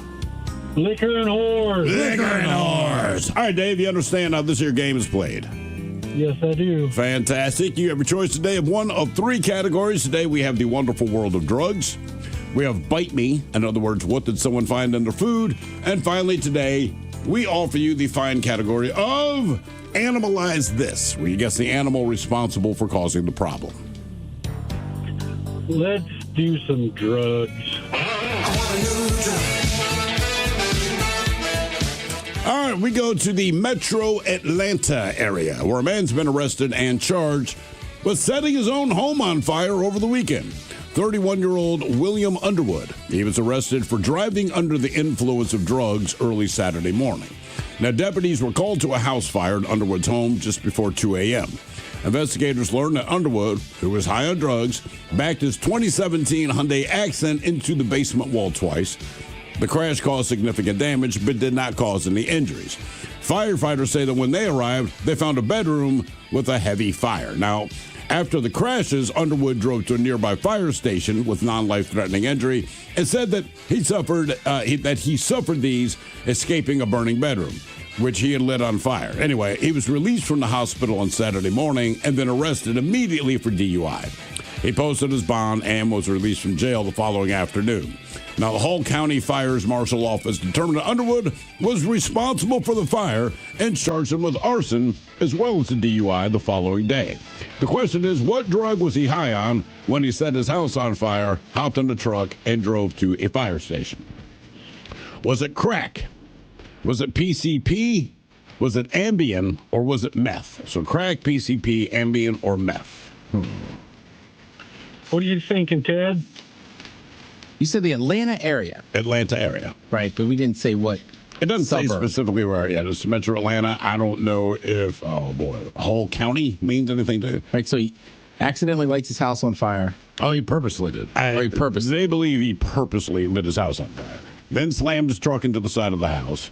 Then drove to the fire station to tell them that he needed medical attention for the burns that he suffered escaping the bedroom that he had lit on fire. Man, that just feels like a crackhead move. Gonna go crack? Yeah. How about you, Miles? I'm going to go Ambien, Dave. I was thinking Ambien, too, just because it's not listed very often. What were the four options again? Crack, PCP, Ambien, and meth. Well, wasn't really violent, so I'm going to rule out PCP. I'll go meth. You'll go meth. Okay. What was this guy on when he burned down his house? Crack, PCP, Ambien, or meth? We'll find out next. That was a tease. You are listening to The Men's Room.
to the men's room with Miles and Thrill. 99.9 KISW. Category is drugs on profile. This we'll get to Atlanta, where a man set his own home on fire after crashing into his garage door a couple times.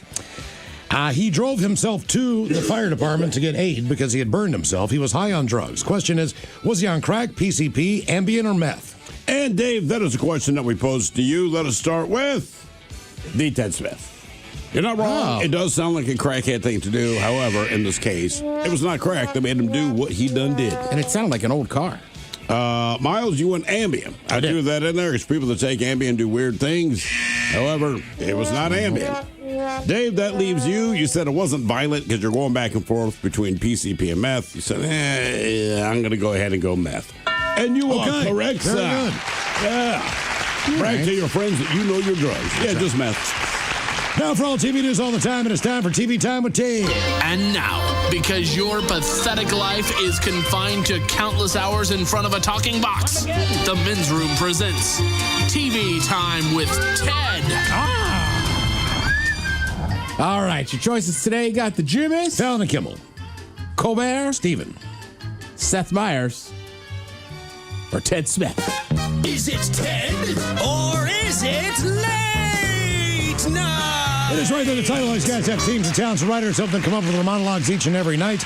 It is up to you to determine, is this an actual late night joke and from whom, or could it be a The Ted Smith original? President Trump touched down in China for a historic meeting with the Chinese government. And while China's president didn't meet Trump on the tarmac when Air Force One landed, Trump was more upset that he wasn't greeted by the great General So.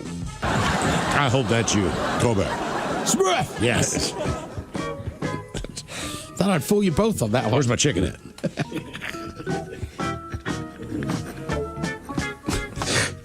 I think I had to be almost 30 before I realized General So wasn't a real person. You just assume it was named after a person. A general. Right. Yeah. There's no reason not to. Then front that, yeah, man, no. The United Postal Service is reportedly considering allowing handguns to be sent through the mail. Oh, sure. After Mother's Day. Dang. Seth? Yeah. Seth Meyers. The United States Postal Service reportedly considering allowing handguns to be sent through the mail. Oh, sure. After Mother's Day. You don't need to be sending guns through the mail. You got to get somebody signed for it. It's a whole thing.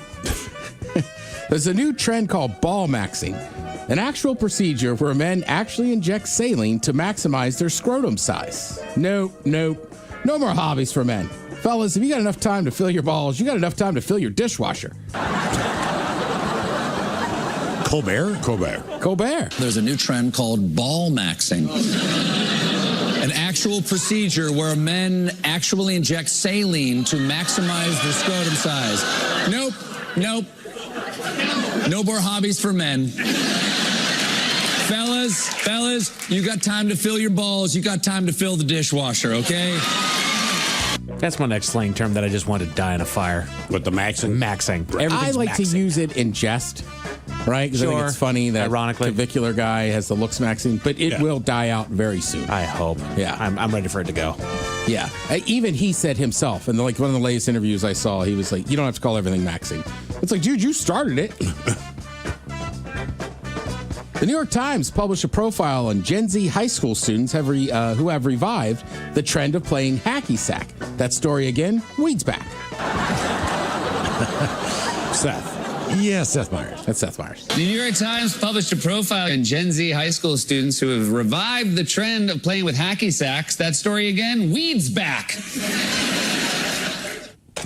All right, a lot of people have been talking about it. I've read a lot of stuff online. Sat there last night and I watched the entire roast of Kevin Hart. All right. First of all, I will say this. I think I said this years ago when Comedy Central was doing all those roasts and everything. Like, those roasts, the Fryer roast were comedians roasting comedians. They all knew each other. It was like a sign of respect. And part of the thing was like you couldn't get in there unless you were one of them or you had a special invite. I still don't know that we need to see these because roasts are brutal. Oh, absolutely. Right? So for everybody kind of getting pissy one way or the other, it's like, well, it's a roast. And they knew that going in. Shane Gillis, who I find very funny, I don't know that was the best having him host the show was great. Sure. I think I'd rather see him just up there roasting somebody. Agreed. But it also is Netflix, right? So Tom Brady was their first one. Tom Brady came out and did some shtick. It's just not funny. Right. And Tom Brady I don't believe him at all to be that kind of. No, he's not. He's not that guy. Right. I think part of the problem is, and I haven't seen it yet, but Netflix is now doing it for a television audience, which is not what they were designed to be.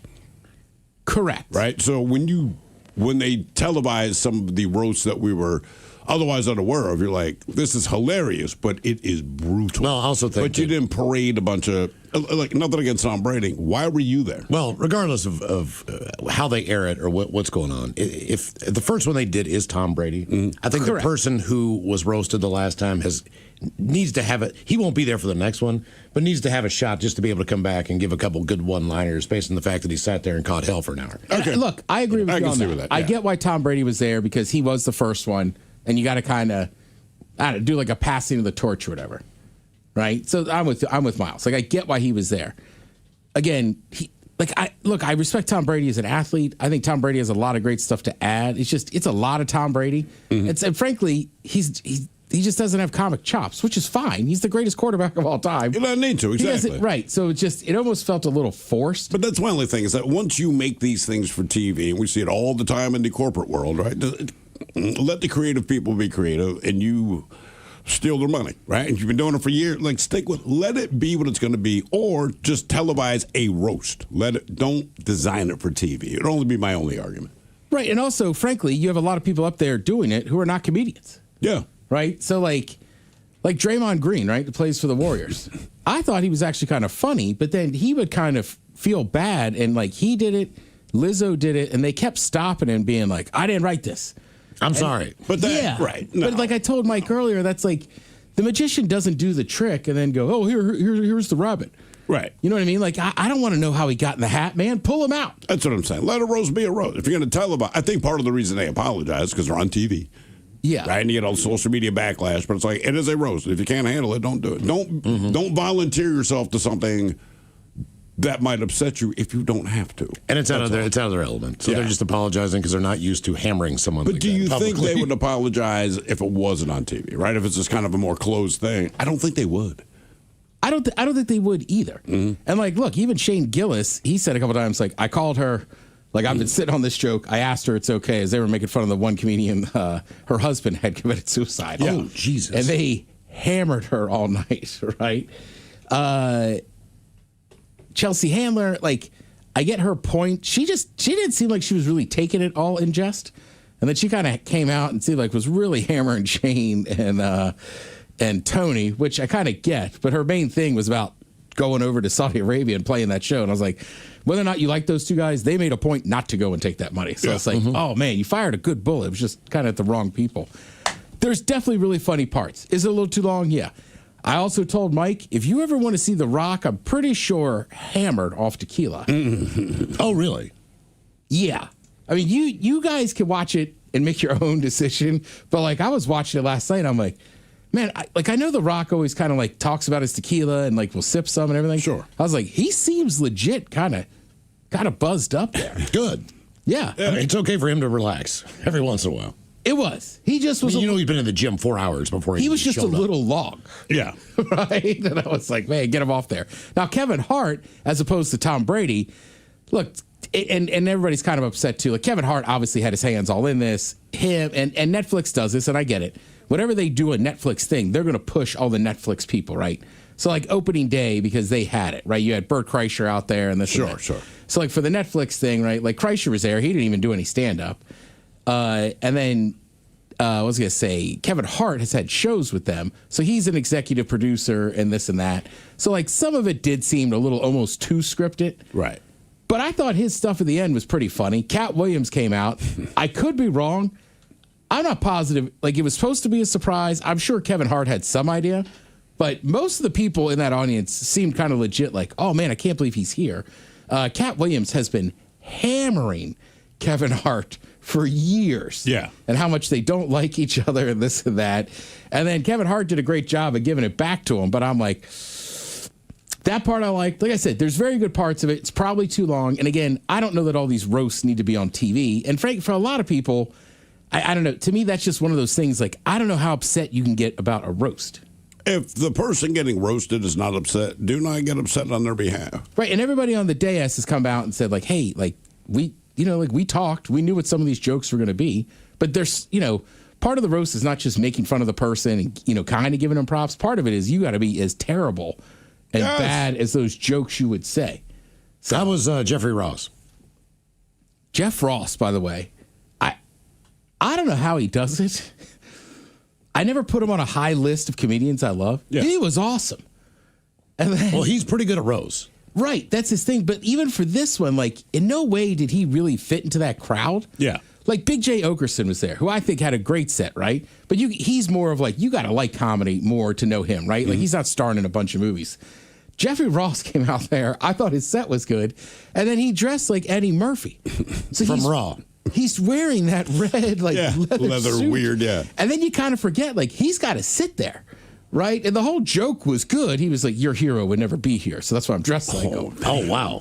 Yeah. So it was really good. But, I mean, they just take shots at him over and over. They're just like, look at him. Like, he survived cancer, but can you tell? I mean, Jesus. Right, that's what I'm saying. But he honestly, Miles, I forgot about Jeffrey Ross. He was a big highlight for me. I was like, God damn, this guy just doesn't miss. No. And he's obviously taken roasted to another art form. Yeah, for sure. I don't even know if he does regular stand-up, but again, I thought he crushed on there. So it depends on what you like. Trust me, wherever you are in the political spectrum, there was some evil jokes on both sides. Oh, yeah. I'll just leave it at that. So, like, each side, it's like, well, again, fair game. It's a roast. So, look, I'm part of the problem. I watched the whole thing, so Netflix is going to be like, we got to keep doing this. Yeah, I mean, they'll keep doing it. But my thing is just, look, just don't clean it up for a TV on. If you can't handle it, don't do it. Or, freak out, whatever. But it's a roast. I love watching boxing. You know what I'm not going to do? Step into the goddamn ring. I mean, it's just like, look, man, it's a brutal. You're great if you can beat someone unconscious. I understand what it is, but if it bothers you, just don't do it. But they're not going to say, well, hey, man, this is pay-per-view, so don't hit each other as hard, right? Because to me, that's what this is. Like, look, it's hard hitting. It's just verbal. It's not physical. Yeah. If you don't like it, don't watch it. But it's going to be brutal, right? It's cold. You get your feelings hurt, not your skull. All right. And I got to respect Kevin Hart came out there. He had a couple things he said. He said he was going to be a real one. Right. You could do the math. And then he just started out and he goes, I just want to apologize to all my sponsors. For the next 15 minutes, they're getting real Kevin Hart. This is like, please don't. Well, obviously, it's not going to affect his stuff, but I was like, good for him. Oh, yeah. Yeah. But again, I would recommend watching it. It's pretty long. Most of the funniest clips you've seen. So you probably, but if you got time, sit down and watch it. There was some laugh out loud moments by myself, or even I was like, God damn, I can't believe they went there. But yeah, check it out. Stephen Colbert, we all know him. He's preparing for his next show on next week on next Thursday. So he was on a podcast and they asked him a question about who was it hard to talk to, and he brought up Michelle Williams. Said, I tell you, I did not expect to be wildly attracted to. Like, I didn't know what to do myself. I did not know what to do with my eyeballs when Michelle Williams was there for the first time. And I watched the clip, and she's just talking. Yeah, the actress. Yeah. First, I thought it was one of the old Destiny Child people. Mm-hmm. Right. But she's just like holding eye contact and everything with him. And you could, like, when you rewatch, you're like, you can tell he's kind of like, ho. Yeah. Right? Like, we've been there. Oh, right? yeah. Like, sometimes you meet somebody and they are just, for whatever reason, man, they just got you. Yeah, they're just gore, and you're just like, I don't know how to talk to you. I don't even know what I'm doing here. Like, are we interviewing you? Am I just here to stare at you, or I got to talk? That guy's gonna be bad. I'm not listening. Yeah. The ultimate compliment I have given is like, I had a buddy that dated, again, I don't know how to explain it. She was just beautiful. All right. And everybody's like, yeah, man, like, have you seen her? I go, yeah. And the worst part is she's a good person. I know. She's like funny. She's got it all. The worst part. The worst part. She's beautiful and funny. That doesn't seem fair. Damn it. Law and Order fans, 25th season finale tonight on NBC. Wow. Golly. They're just pumping them out. Thank you, Ted. We appreciate it. You're listening to The Men's Room.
Good evening. Making headlines tonight, Gary Baca, brother of the famed mercenary Chew Baca, has been arrested in a major accounting scandal.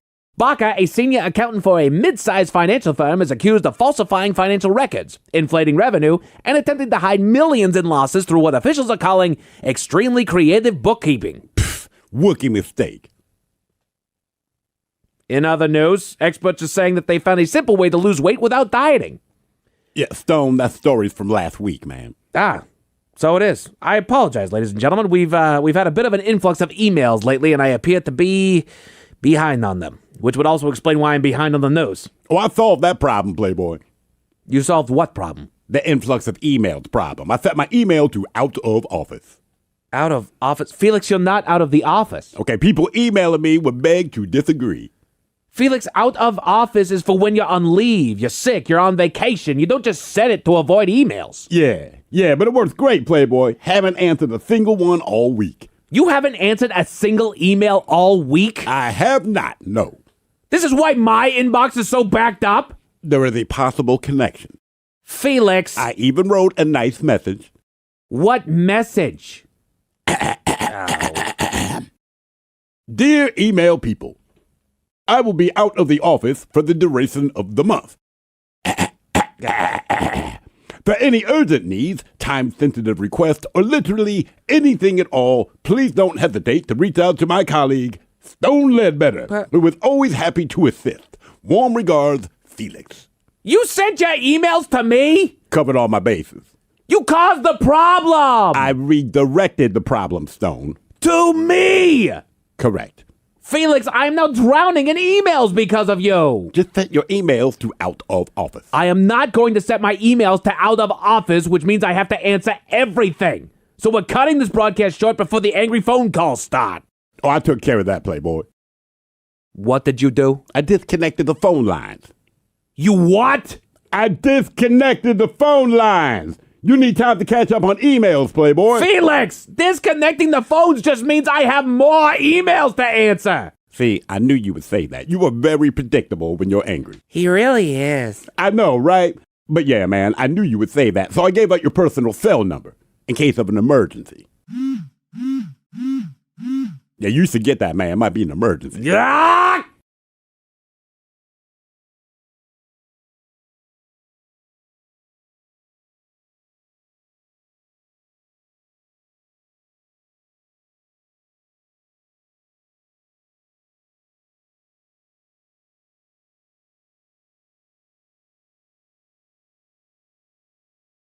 Tonight, we interview the ant who didn't want to be a part of a colony as he releases his autobiography, Antisocial. But first, some very important news in the world of health. Oh, great. What they find microplastics in now? Well, this health alert is actually very serious, Felix. There's a new virus spreading, potentially of pandemic proportions, so the state has issued an immediate recall of... Yeah, you all right, Playboy? Excuse me.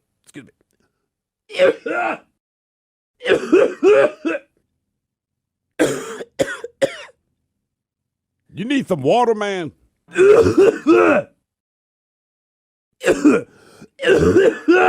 Okay, did you get the virus?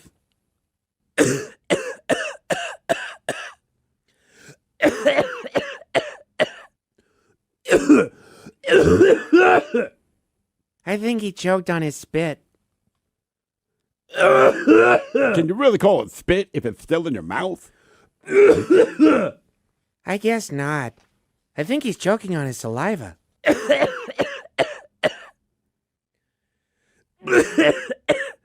You got this.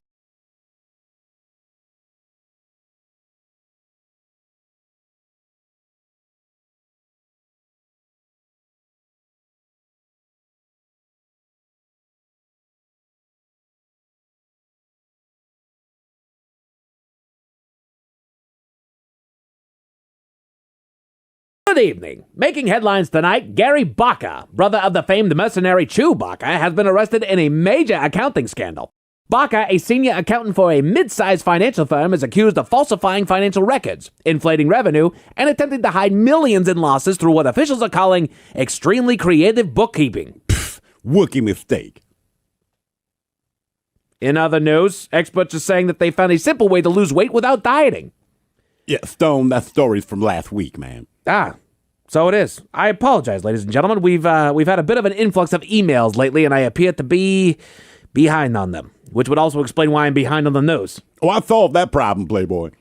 You solved what problem? The influx of emails problem. I set my email to out of office. Out of office? Felix, you're not out of the office. Okay, people emailing me would beg to disagree.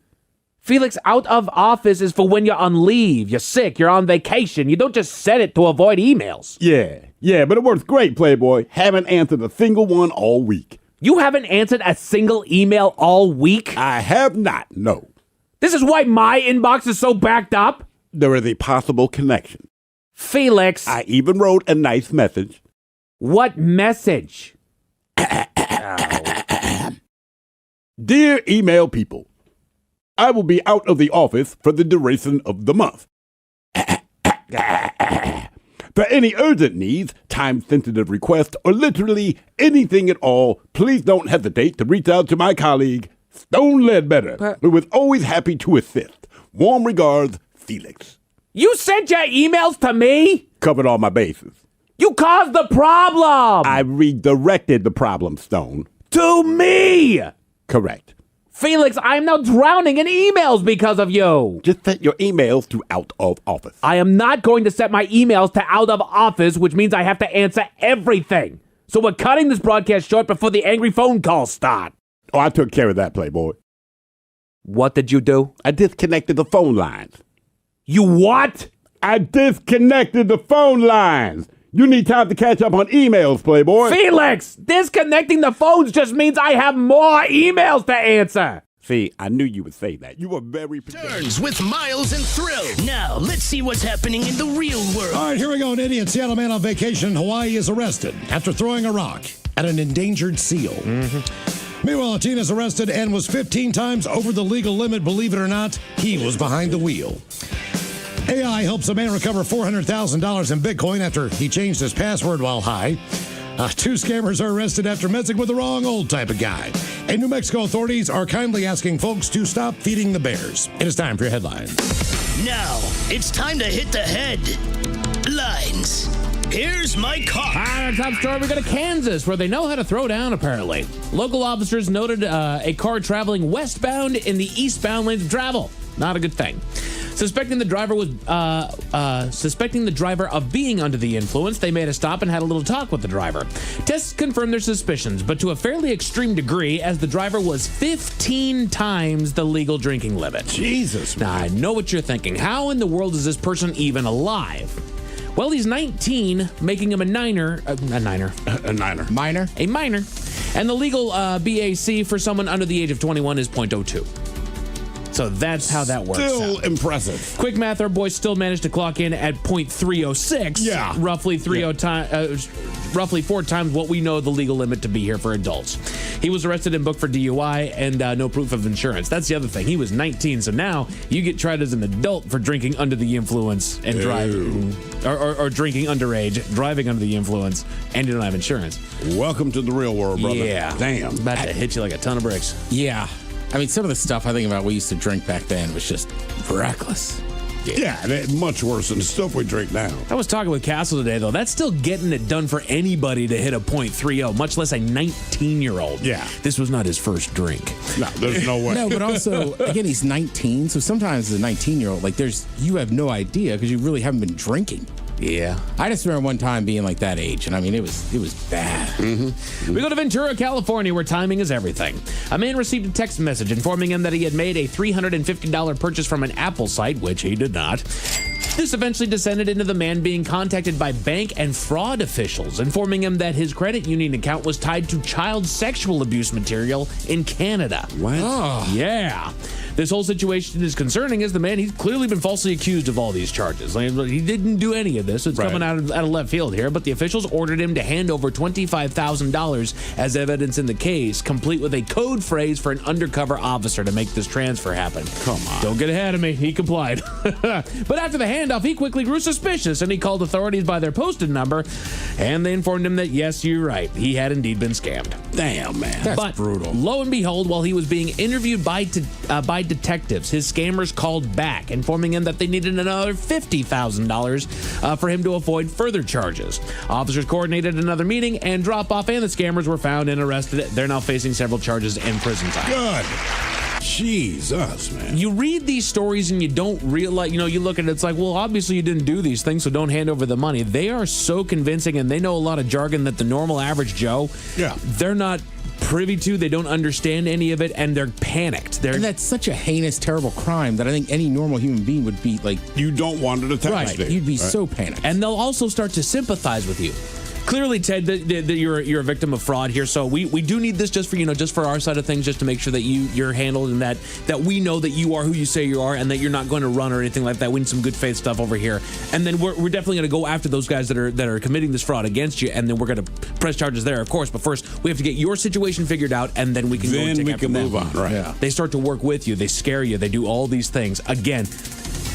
Call the actual police. If you believe for a second, if there's a whisper of a doubt that you're being scammed, call 911 and they will help you out. Yeah. They will help you out. That's what saved us. We go to Hawaii, where a tourist has been arrested.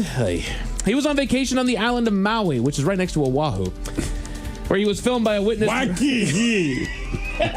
Where he was filmed by a witness throwing a, quote, coconut-sized rock at a beloved local monk seal by the name of Lonnie. Did you see the video? I did not see the video. Oh, yeah. I have, yeah. Almost hit him. Yeah. I mean, within inches.